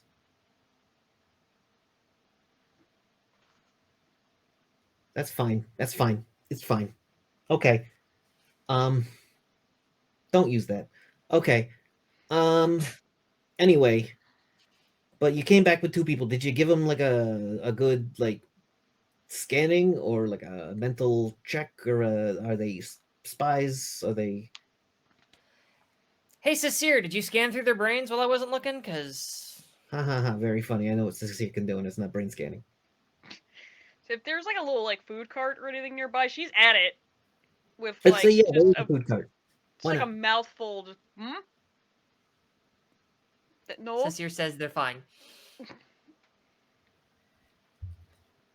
Good to It know. has- I Operational don't, security is so tight. Anyway, She says I don't know what you expected us. Oh, go ahead. she says I don't know the full sentence because I didn't take French, haha. But she says like they're in love in like fully in French with like a mouthful of food. justement. It's like, that's I'm glad somebody okay. took it. Well, we got people for that, so I know you're not specialized in that. So sorry. My day suddenly got a lot worse. Anyway, Listen, I was not aware it was against operational policy to not it's- bring back refugees from it's- slaver encampments, who, by the way, I will mention, are extremely dead. We're very thorough at our jobs. good job, good work. Thank you for that. I do appreciate it. I'm just being paranoid today. So No, it's great. Did My associate over here stabbed some people in the fucking back. okay. This one can shoot from the ceiling. Uh-huh. I've got great coworkers. Yeah. did he keep All the of them. card? No, he did not keep. He didn't touch the card. He He just said, Adelaide "Don't will use have that," it. and then changed the topic. Yeah, Uh, I tried to give it to him. He did refuse it. And I just was like, I'm just kind of still holding it.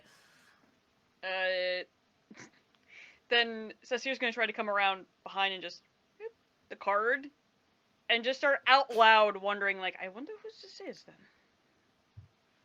She just keeps like looking at it and like sniffing it, see if like she can figure out is there like tech in it. Like she's just There's really definitely no curious. tech in it. It feels like a single sheet of good paper, cardstock that has fancy embossed writing on it. It's kind of like gold writing on black that just says Maggie, I guess. She said to use it to contact her. So if if it's daytime again, Yeah. Sasair has her goggles on. Yeah. But she's gonna try to kind of like keep angling it, kind of like in The Incredibles when Mirage has the card that does the whole holographic like font changing thing. Like Sasair's trying to see if it does that. You actually, you know what? Let's say yes. You actually see what looks to be like a spiral ram's horn, kind of like shadowed in it. Does that mean anything to Sasair, or is it just one of those like weird No, it wouldn't. human shit? Just- Hey! Yeah, you know us humans, we're always putting ram's horns on shit, man. Whew. So weird. It's the modern equivalent of put a bird on it. Yeah. The half raccoon said weird human shit. It's weird. All right. I don't have another mission for you right now. But if you're looking to get going again, I can find something for you probably tomorrow. I know some of you don't like to be in one place too long. But take the day, rest up. Thank you for being good at this. Your payments already been transferred to your accounts. Oh, delightful. Thank you, mercy. Thank you for bringing the thing back in one piece. You always bring it back clean. I appreciate that about you. It's just a like a little clawed thumbs up. Still has the card. She's actually trying to slip the card back into Adelaide's pocket without being noticed. All right, go ahead and roll a thief check. Oh. Yeah, almost assuredly. I mean, do you want to That's oppose it like with a what I notice? Suppose I will. Sure. Keep them stakes low. Oh yeah. Oh. Okay. The 5 does not beat the 9. Okay. No. Yep. So the No. card effortlessly slips back into Adelaide's pocket. Just doesn't Just even walks notice. away. It's just She's eating, but now her other hand is just tucked under like she has a blouse top, but it has like a long flowing sleeve that hangs from the elbow, then comes back up again. So there's like one really low flowy part, and she just tucks it behind that, so you can't even see her hand past the sleeve. And she's just eating, and just walks to All right. wherever they go to go rest. There's a number of places to rest here. There's a library, there's a cantina, there's a bar, there's a couple of barracks, there's places to work on stuff, there's like a couple of tech shops, there's a hospital for people who like emergency triage and other medical needs. It is in all means a functioning castle. You see magic users walking around. There's all kinds of like various people here. You pass by a giant guy who's just sitting out front of the bar. He basically has a dinosaur head with jagged teeth, kind of a big belly. He's just the bulkiest guy. He's about 9 feet tall. And he's just like, "Hey, Sasair, what's up? This is Dion, a Grackletooth. He is super friendly, but also able to like lift buildings. Neat.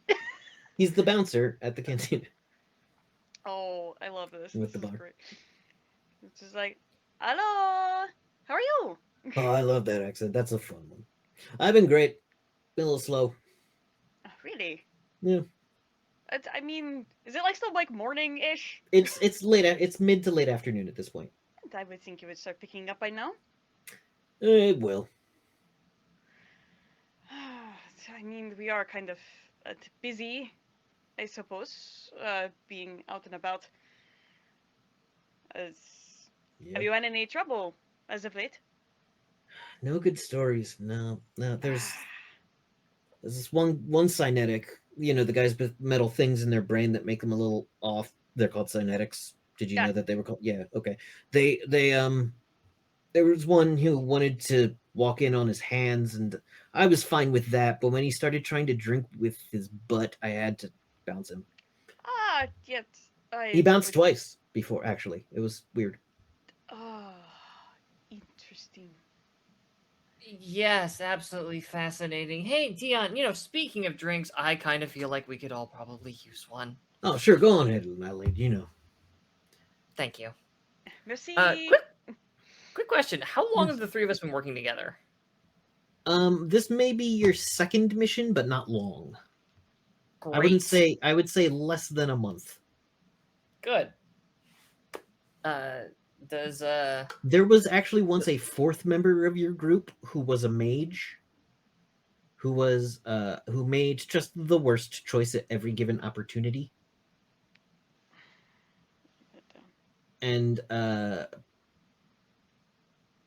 basically got themselves shot up badly enough that you got them back to refuge alive, but they were done after that. Understandably, it's not a gig for everybody. Does Rainier join us at the bar? Oh, yeah. Okay. So once we're inside, I just find a table, plop down, throw the poncho-y coat back a little bit to relax as best as one can when wearing big clunky armor. Just put an elbow on the table. All right, so we've known each other, 3 months, 6 months at this point? About one of those. Okay. All right. So here's what I don't get, and maybe you guys can explain this for me. Like, Sasair, I get it. All right, like you're looking for money. You've got this whole situation. I know that you don't talk about it much, and that's fine. You're getting away from something. Plenty of people got things they got to run from. Rainier, I don't get though. Why do this work if you seem just so completely not interested in... I mean, Castle Refuge, right? Like, sure, mercenaries come through here, but they do a lot of, like, goody-goody work, and... I mean, I get that for me. I'm a goody-goody, but, what brings you here? Why this? We haven't talked much about it. I barely know anything about you. We've been working together this long. They didn't explain. I got this as an assignment because I came here and said, hey, where do you need 2 pairs of hands and 1 set of weapons to go? And then Tannhauser rode in on his big old battle cat and said, hey, this is what to do. Beyond that, I haven't heard anything. I just figured you were another, upstanding hero type, but that doesn't seem to be the case. I'm here to settle a debt. Like, you owe somebody money or what? No. It's not even my debt to settle.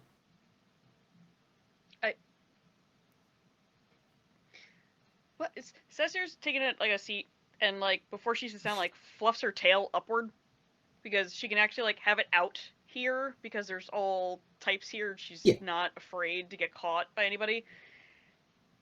And she just sits there and she kind of cleans like her all here has like a ruff, like a fur ruff that covers like part of her neck and like her chest and shoulders. So she's kind of just she's meticulously like cleaning it because she can actually sit and like worry about it.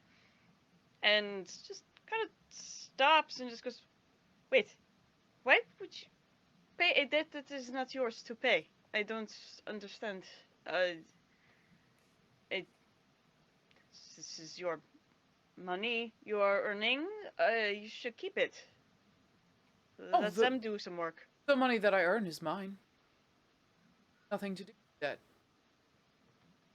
This is some kind of like blood debt honor shit or something, isn't it? This is like a somebody died and now you owe them your life or right? Actually, I gotta be onto something here. people did not die, and that's why debt is owed. The debts of my queen I'm gonna need a double. Queen. Please continue. are mine to pay as she wishes. Did you say queen?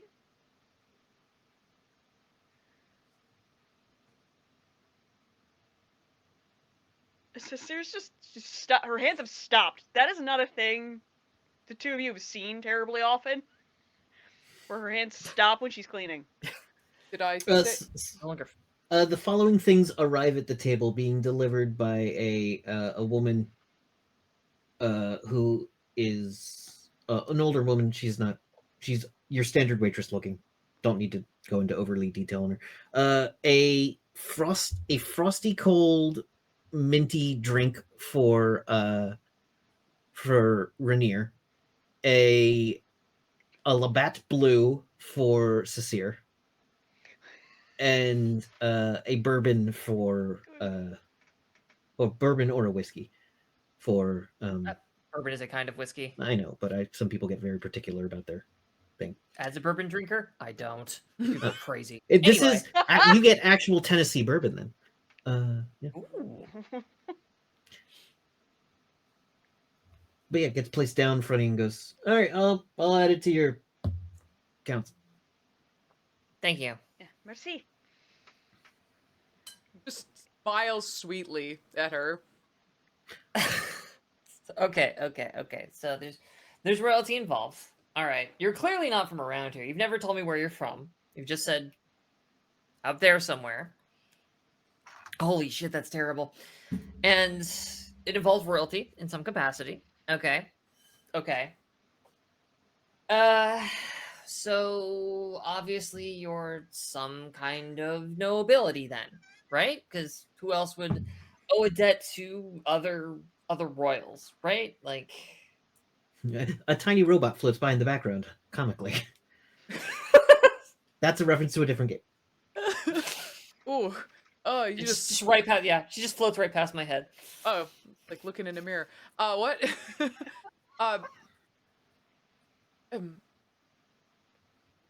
I'll serve our queen. And it's an honor to serve our queen. God, well, Zytikics are a lot cuter than I remember them being. Zytikics are a massive insect that is known to populate an area and then overrun it as though they are the Zerg. Yeah, they have queens. They make more Zytikics.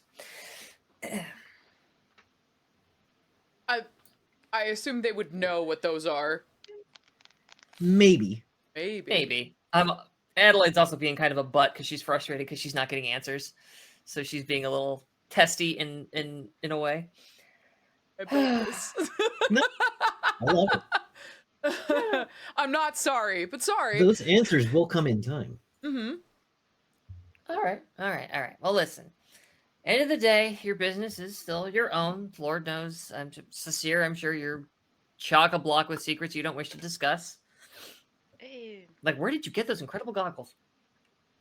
It's my parents, actually.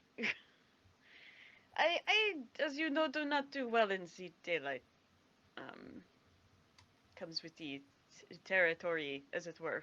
She just kind of motions to her tail. No, that makes a lot of sense. Your tail is light sensitive, so you would need to make sure you've got the goggles on. I'm teasing. I'm teasing this year. I'm sorry. I apologize. She's actually It's not as smiling. bad as I like, thought it was, actually. She's smiling, like lower canines, like glint a little bit in like the bar light, whatever that is. Is it like fluorescent light or is it like candle? It is Castle-y. magical light actually here. Mm. It is well lit. There's like some of the tables over in the corner have moody light, and those are the tables where the moody people sit.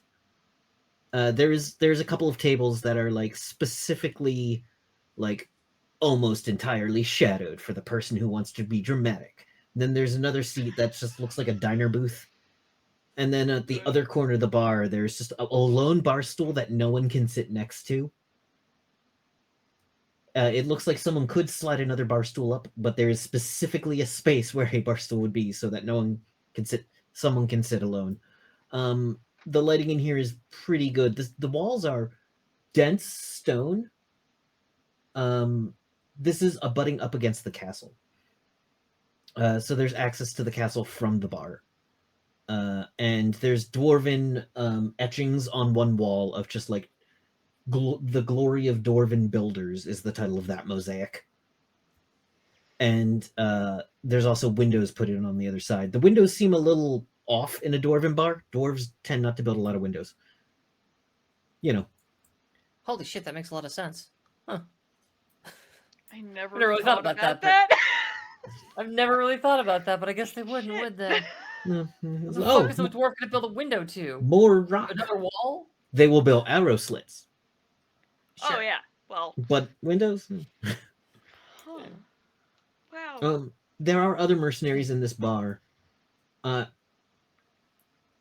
Yeah. At some point, things quiet down a little between all of you. And coming over to the bar coming over to your table is a man I can only describe as Korean boy band pretty. I instantly blonde. know what you're talking about. Yeah, you instantly know who I'm talking about and what I'm talking about. He is blonde, Korean boy band pretty, wears armor, and has like kind of floppy-ish hair. He goes, "Oh hey, Rainier, it's nice to see you again." He is attractive. TM. Like he has the edge attractive. Yes. Yeah. Ooh, again. He gives one of those like looks, and the camera goes in on his face and goes, Oh god. it's dramatic. Nice to see you. Well, This is Ren 6 Howl, another person with abilities similar to yours, but trained completely differently. Oh, Rensix. Okay, I think I remember him. Yeah, he's been in previous games. His main trait is Korean boy band pretty. Pretty. Oh my god. Thanks for the gift sub. Oh, Klug. So, he's like, so, how are the rest of you doing? Everybody good? Probably just came back from something from the look of it. Celebratory. Well, I was gonna say whiskey, but it's what they have around here. I've got a the more buddy. you drink it, the better it tastes. Well, I've got a buddy that does moonshine in the back of his truck, and it'll get you there. It'll also start up his jet engine, so I'm not sure you want to drink. As long as it'll get you blind, that's all I care about. Hey. Oh, he fixed that problem. Oh, good. He fixed the recipe. Yes. Good. Good for him. And she just keeps drinking. Cast a By the way- sideways glance. It's like, what did you take from? Never mind. I don't want to know. By the way, I'm Ren 6 Hal. I've met Rainier before. I haven't had the pleasure of the two of you. Oh. Adelaide will suffice. Should I bow, lady, or no? Just Adelaide. I like that. I like that. Oh, and you giggly? She's just like, she's mainly like laughing and giggling just because she's watching like Yeah. the juxtaposition of responses that are happening. And it just goes, I giggle is a strong term. I'm Sasair. Nice to Oh. meet you. You from the Free State, or are you from? Sounds like you're from Free Quebec, maybe. Uh, oui, you caught me. She's I just don't know like, well. I don't know you well enough to make any puns off of that. So okay. yes, this might be for the best. Is there something we can help you with, my I'm friend? a little bored, Okay. and I have a friend who's gonna put on a dance party later. And, just was gonna put a general invite out to the three of you if you wanted to, hang out later or come to the party and see who's around. Rainier has been kind of slouching just kind of comfortably and sits up and just grins. Oh, absolutely. Finally something that's actually fun around here.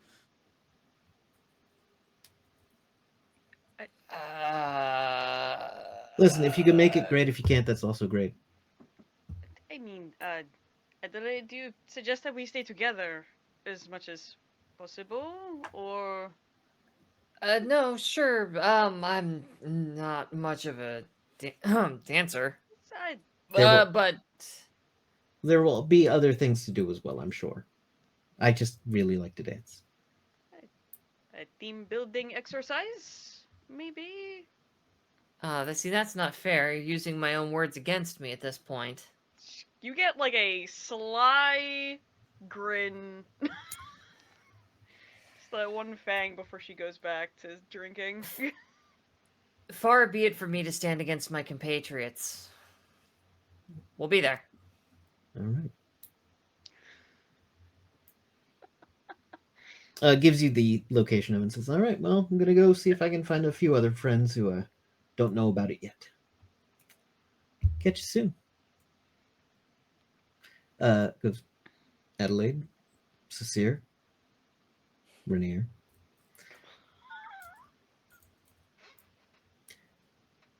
Just smiles back. And here you told me you've never been in love. He was hitting on you real hard. I didn't lie. I didn't say you did. Exactly. Just, you have a very funny way of telling the truth sometimes, that's all. That was the truth. Ugh, and that was a terrible whiskey. Once again, you All right. I said hitting on and then said in love, and things are not anywhere near alike. What can I say? Humans are terribly confusing. Ugh, but there's one thing about us Wait, you are. that is very consistent, and it's that we need to pee from time to time. So I'm going to go shed about 30 pounds of this stuff and meet you guys at that party. That is a good idea. Actually, I need to clean up more. Just I have a question. Yes. What color is Shogoth blood? Shogoth blood? What? Splugorth. Splugorth, Splugorth sorry. blood. I don't the know thing we what those killed. are from, but that's the word that's Yeah. stuck in my head. The Shogoths Splugorth. are a Cthulhu thing. Yeah. Oh, okay. What you thought was Yeah.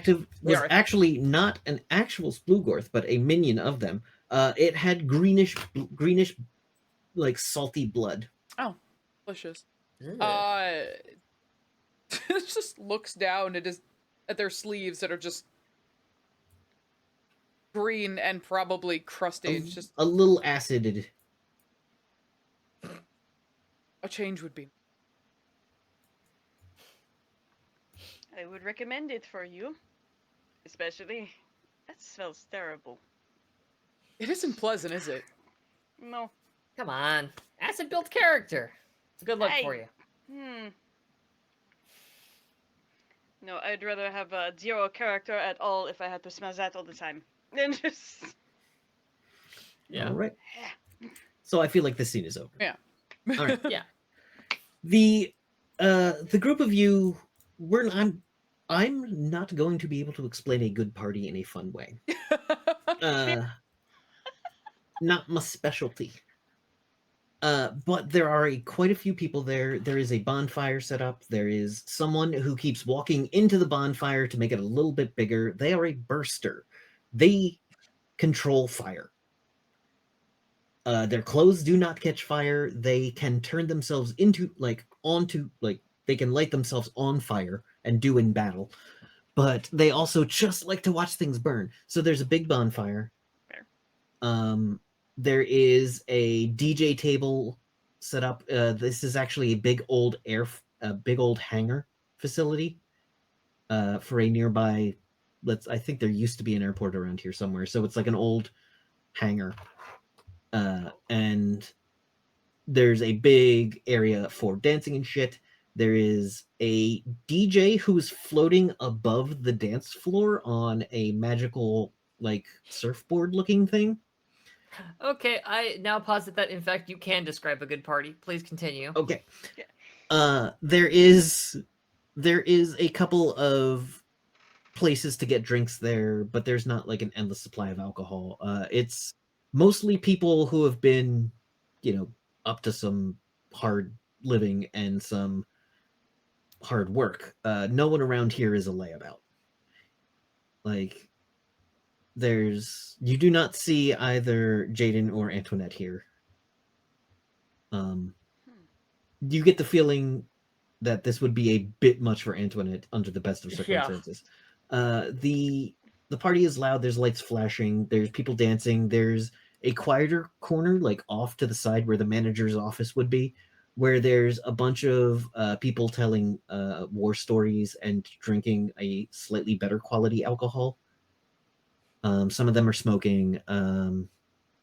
You see a plant man smoking a cigarette. Anyway. Well, he's living tissue. It's That's tobacco. fair. Yeah. Yeah, no, it's Yeah. Wet plant. Fine. what's the alternative? That he's a plant man smoking a flesh cigarette? Like, Well, just think about it. It's That's like not where I was going with it. I was thinking plants can be flammable, but not, I guess, if they're alive. That's fine. Yeah, this one is not especially flammable. But it's like someone eating a beef Dara, stick. sorry, Anyway, Dara. it's like a Slim Jim to others. There's a cyborg or two around. There's one of whom is just dancing their cybernetic ass off, doing what is very clearly perfectly Good call. executed programmed dances. And the person who is that cyborg is clearly just stringing together combos for points. Like in some kind of thing. And, it's not as good as, like, Rensix, who comes, like, floating across, carrying a woman in, like, a waltz, and until he sees the group of you and says, well, have fun. I'll see you. Tell your husband goodbye.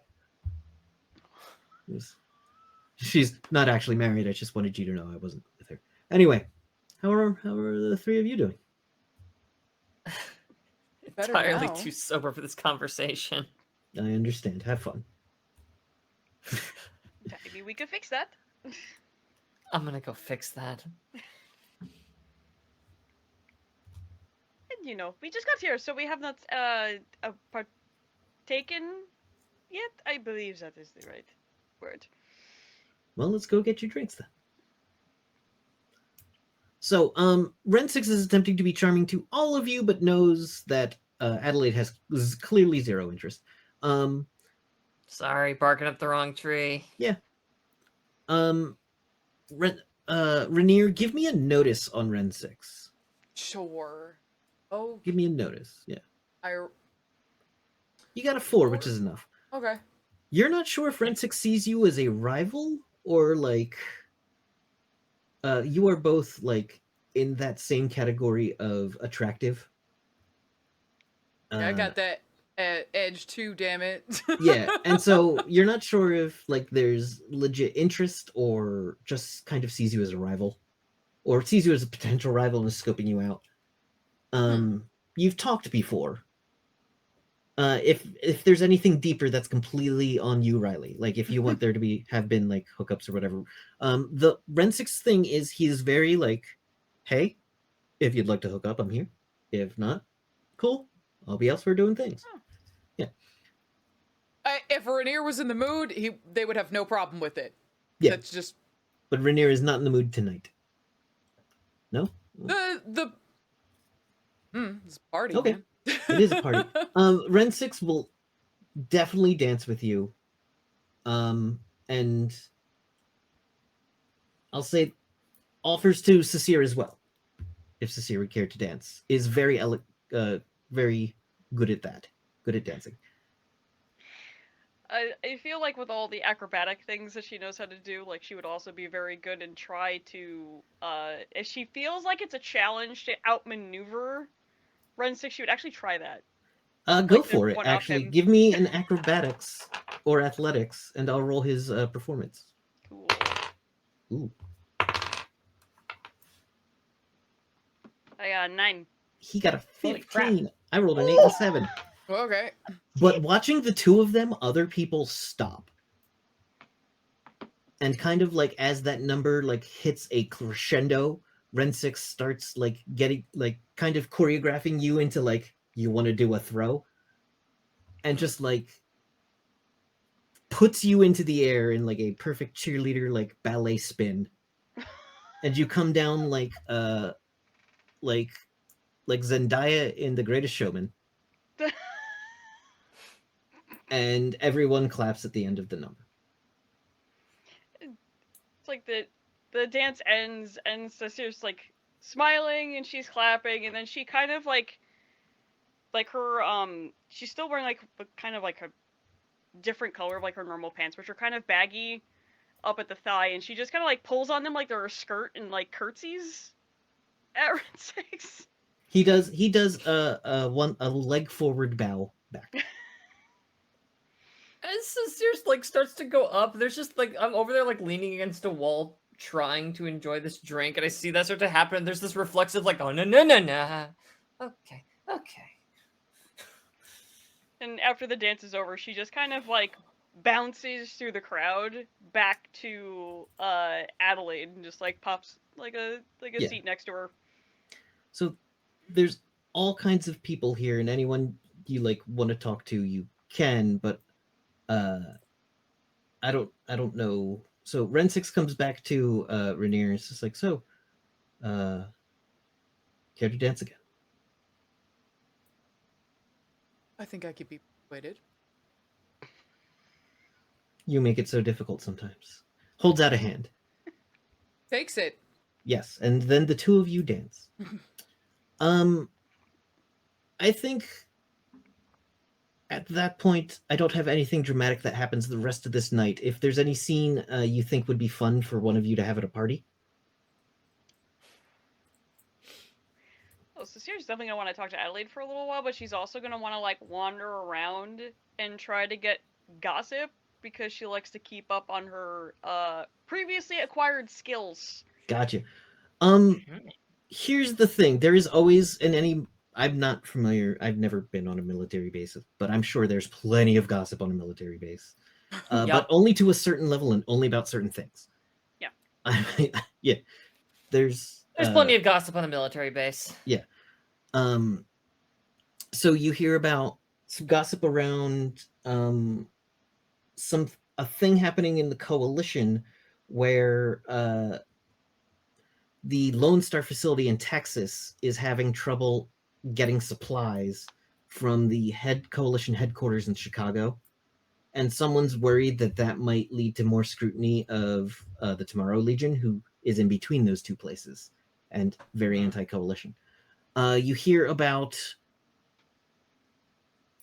some things out west that the demon waves poked up but then got knocked back down.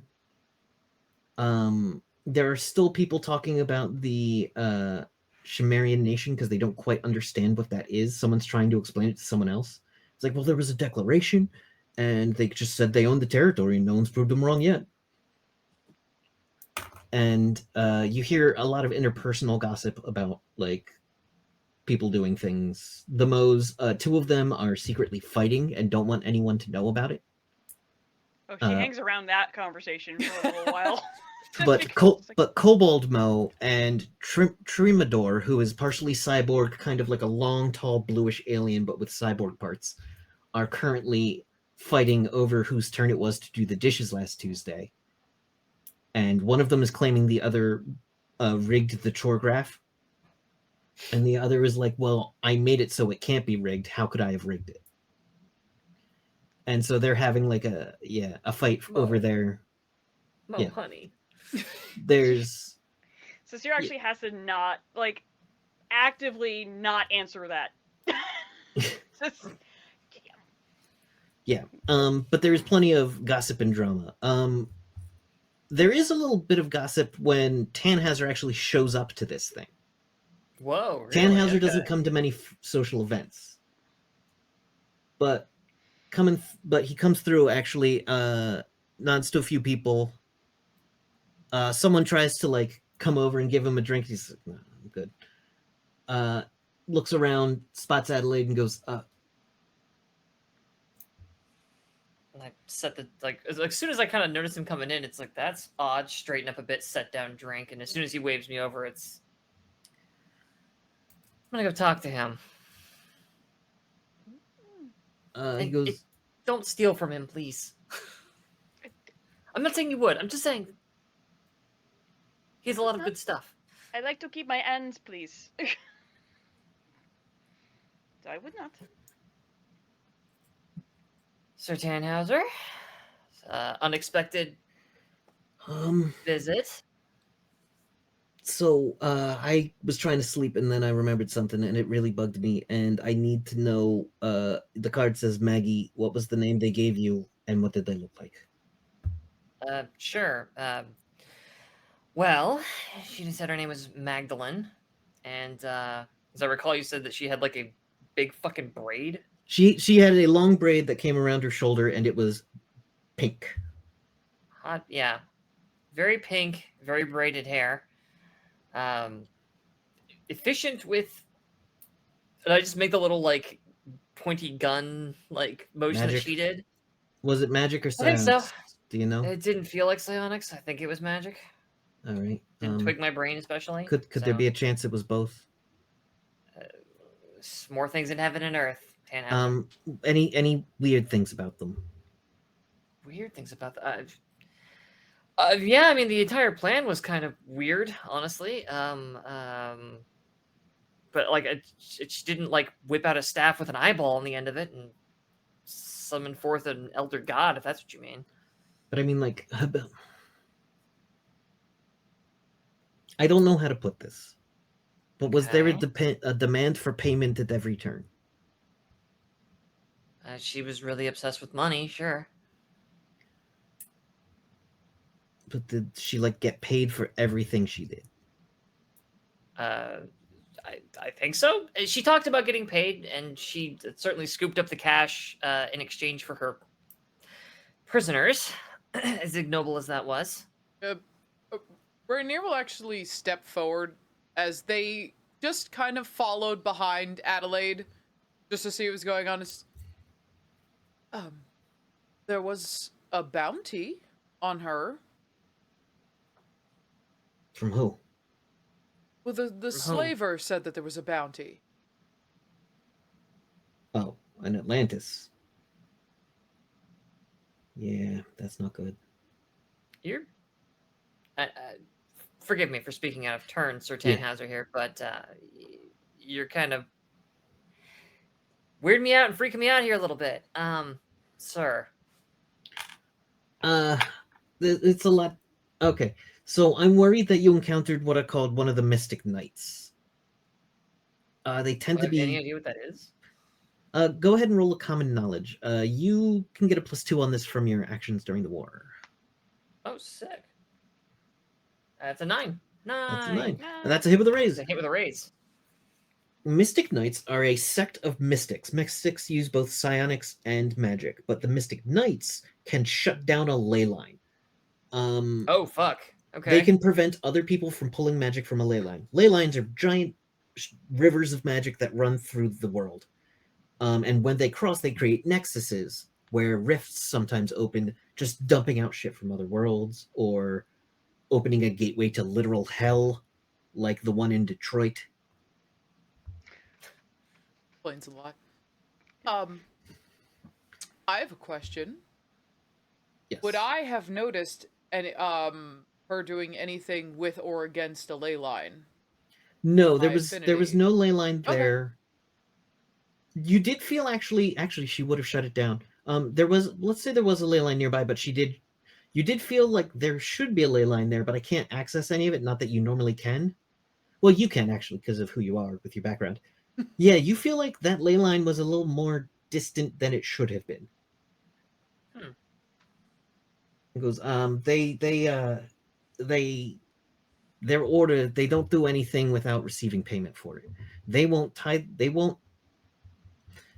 pick up a penny off the ground up for you unless you're giving them something in return.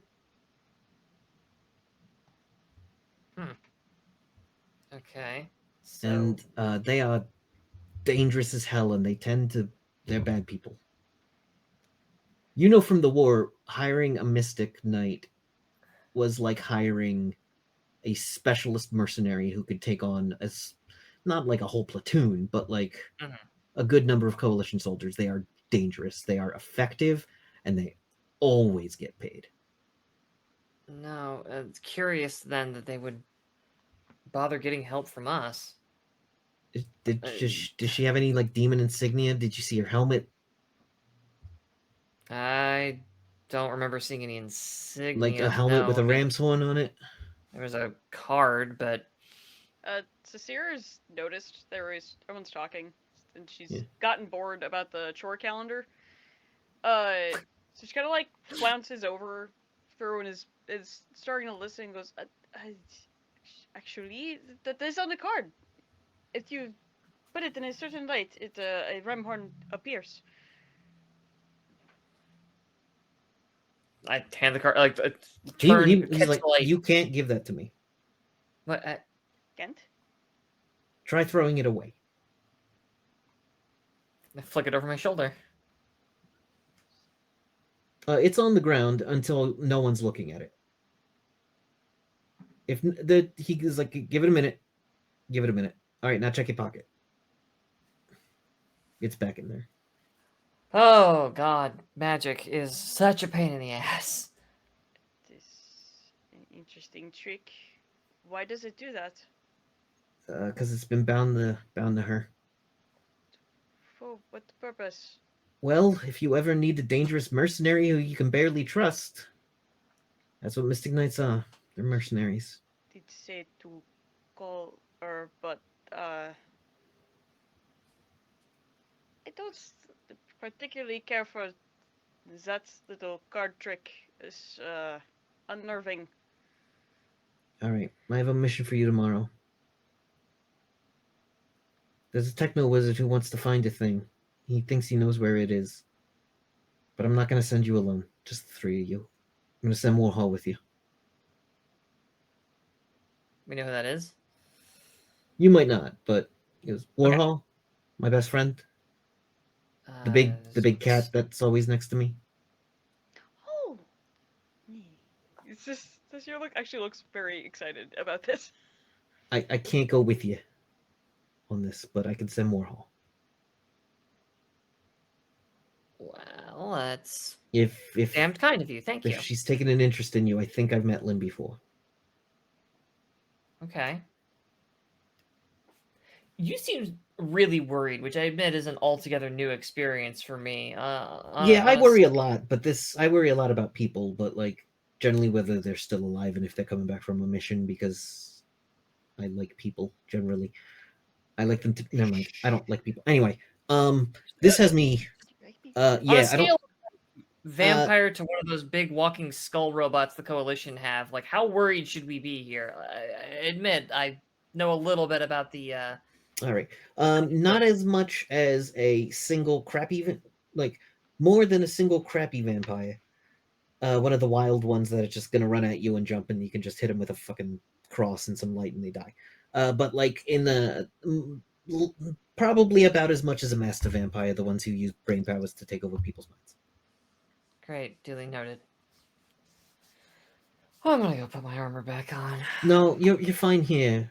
But here's the thing about a Mystic Knight. You can trust them the way you can trust them, and points to Rainier. What are you talking about? I trust Rainier implicitly. Okay. If there is payment involved, the service will be rendered. Just keep that in mind, okay? Okay. All right. Tomorrow morning, I'll give you a call. Not too early, because you're here and you look like you were having fun. I'm sorry I ruined your night. I do that for people. I'll noonish. Noonish. Okay. Oui. I'll put what's his face off till then. God, I can't remember his name. Neville. I'll put Neville off till then. Neville? All right. Well, everybody. I'm gonna go have a nightmare. Good night. Good night. Good night. Sweet dreams.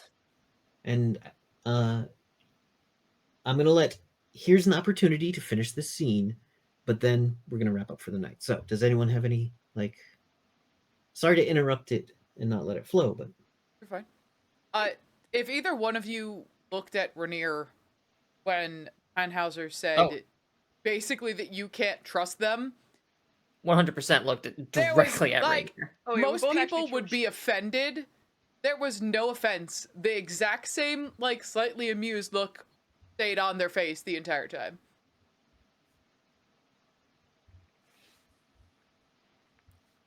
You have something else to do. Are you not upset at what Tannhauser said about you? Just guess it's fine. Oh, I'm used to it. In fact, it's probably smart. It's smart not to trust you. Oh, as I said, I'm here to pay a debt, and I've been sent to help you pay this debt. So, whatever you need my help with, I will provide. Within a certain parameter of I'm just, I find it's a lot easier to work with people who I develop some kind of rapport with, and I'm with Sasair here. I'm just really kind of surprised that you didn't take any offense whatsoever. I mean, I'd swore an oath to be polite to people, and I'd be pissed. It was a complicated oath. You can make an oath to do that? Oh yeah. Interesting. A very long oath. I have to be polite. It's one of the things. Huh. It's a dumb oath. I was asked by Sir Tannhauser to assist you to the best of my ability. And I will do that. It's Tannhauser you owe the debt to, then. Wait, no, you said a queen. Shit. He's definitely not a queen. Is he? Is Tannhauser a queen? Has he been holding out on me? Do you want me to go spy on him? No, Tannhauser's the no. one. Don't. I asked. Like, that cat will bite your arm off. Please continue. Tannhauser's the one that must be repaid. Oh. So the death of your queen is to Tannhauser. That can be passed. And he's passed it to you. I'm to serve you till the debt is considered paid. Oh. That's a word I don't much care for, I will admit. I suppose it's more assist. He did say assist, not serve. That's certainly better. You don't serve. Nobody serves. I do liberations. I don't so much do with the servitudes things. That's Well, as I turn back to Sasair. Again, this was oath. This is a big part of the oath thing, but also just generally about being a good person. So there's that.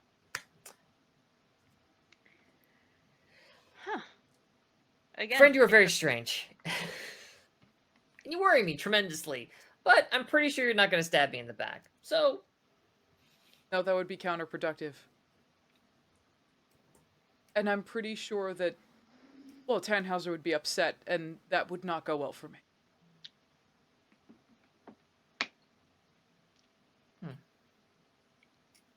Interesting. You know what? I need a drink. I think another drink would be good. I think for all of us. Come on. It's just Sasair's just I think it's hooking arms with the other two and just. okay. All right, I I think guess that's we're going. I think that's a good spot to end it. All right. So, thank you all for joining us for this first episode of Gunmetal Soul. I hope you were entertained and had fun. And welcome to the weirdness. Don't expect to understand everything that's going on in the world, because it's a madhouse and there's always something cool happening. So let's I haven't decided what I'm going to name next week's episode yet. Well, So good news, we got a week to figure it out. I know. I'm just sure I spoil anything? No, okay. All right, so let's go around and tell people where they can find us on the internet and what we are up to recently. Let's start with Wyld Cat Dera. Dera. Ooh. Hi everybody, I am Dara. I have been Sasair this evening. You can find me at Wyld Cat Dera on Twitter, Instagram, TikTok, and right here on Twitch, where I stream on Tuesdays and Thursdays starting at 7 p.m. Eastern. My schedule might be changing a little bit in the future. Not sure yet. But I'm thinking about it. Right now I'm starting to do a lot of art because it is Drawtober or Inktober or whatever media-tober you feel like doing. So I'm trying to draw a little bit more. And other than that, I play a lot of video games. So come hang out with me. I usually raid into Riley, whose channel you're on right now. Haha. Oh, fuck. And Get here. You're all trapped here. And you can find me Oh, no. this Wednesday for the finale of Hunter Damnum over at Devil's Luck Gaming right here on Twitch. All right. Thank you so much. Up next is Fox. Hey folks, I remain Fox Barret at Fox_Barret on Twitter and Fox_Bar here on Twitch, where I try to stream most mornings during the week. Sorry, I've had a tickle in my throat for the last 20 minutes. I'm so sorry. It's okay. Honestly, it was really funny. But fuck me and my channel, though. They're not important. What's important is that we're here. You can catch me as part of this show, obviously, every week on Riley's channel.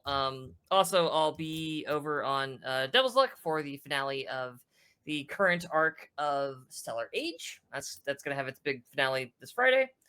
And yeah, that's kind of it. That's really, like, once Stellar Age wraps up, it's pretty much me on my channel and then me on this channel.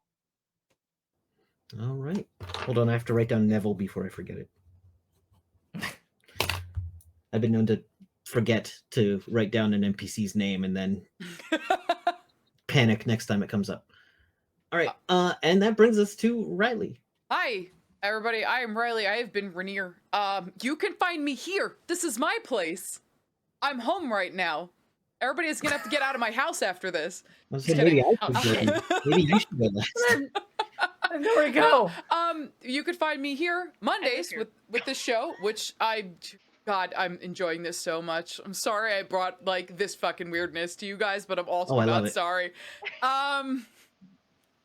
You can find me here again on Tuesdays and Thursdays, gaming after Dara, so usually starting about 9 p.m. And then I will be with Dara on Wednesday night on bot actually working. Oh, it just didn't want to talk about my Discord. Fine. Sorry. Again, the finale of Damnum is on DLG at 8 p.m. on Wednesday. And then I'm just here. All the here. All right. Thank you. First of all, thank you so much to Riley for producing.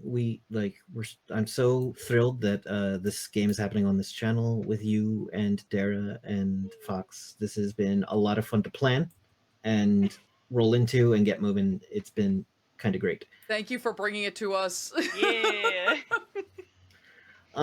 So I'm Kevin. You can find me on Bisonic Kevin on the Twitters, where I very rarely post stuff, but you can find out what I'm doing. The You can find my wife's amazing knitwear patterns at lattesandllamas.com. She does amazing knitwear designs. If you've never seen them, they're worth checking out. She does the Super cute. Geek Along, which is a huge project where any proceeds go to the Child's Play charity. And there's the Ban Bigots Not Books hat was one of the cool things she came out with recently. So you can also find, if you enjoy this, you can find me running Gunmetal Blues over on Nerds with Dice. That's currently on hiatus for a bit.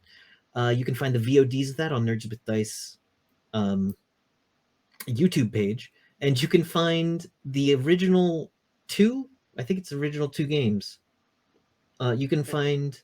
There's at least two others. There's two other games. There was Rift's Ballad of Fates, which is also on Nerds with Dice.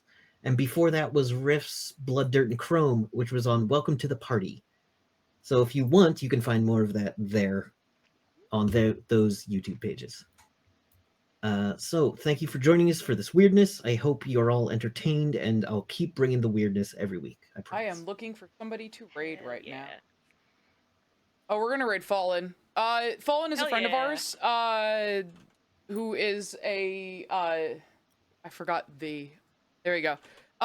Who is a gamer. And honestly, if you guys need to chill, he has like the best. He's like the Bob Ross of gaming. He has this super smooth, amazing voice. And he's just super motivational. It's just like, how are you? You're so Yeah. awesome. It's And it'd be just good very if I good. actually did this correct. How the? It's good vibes. It's a slash. I'll get this right. Hold on. Like I've Well, never I've got it rated wrong anybody so before. often. pro streamer. Yeah. I'm so good at this, and I can't. What the hell? I'm doing great, guys. It's fantastic. I'm so proud. You are doing great, though. That's the doing thing. lovely. There we go. All right. Hey. And you can throw this in there because normally you saw chat. It's a fucking riot in here. That's what we do. Hell yeah. So I'll leave it to Kevin to close out. Goodbye, everybody. See you next time. Bye. Bye. See you next week.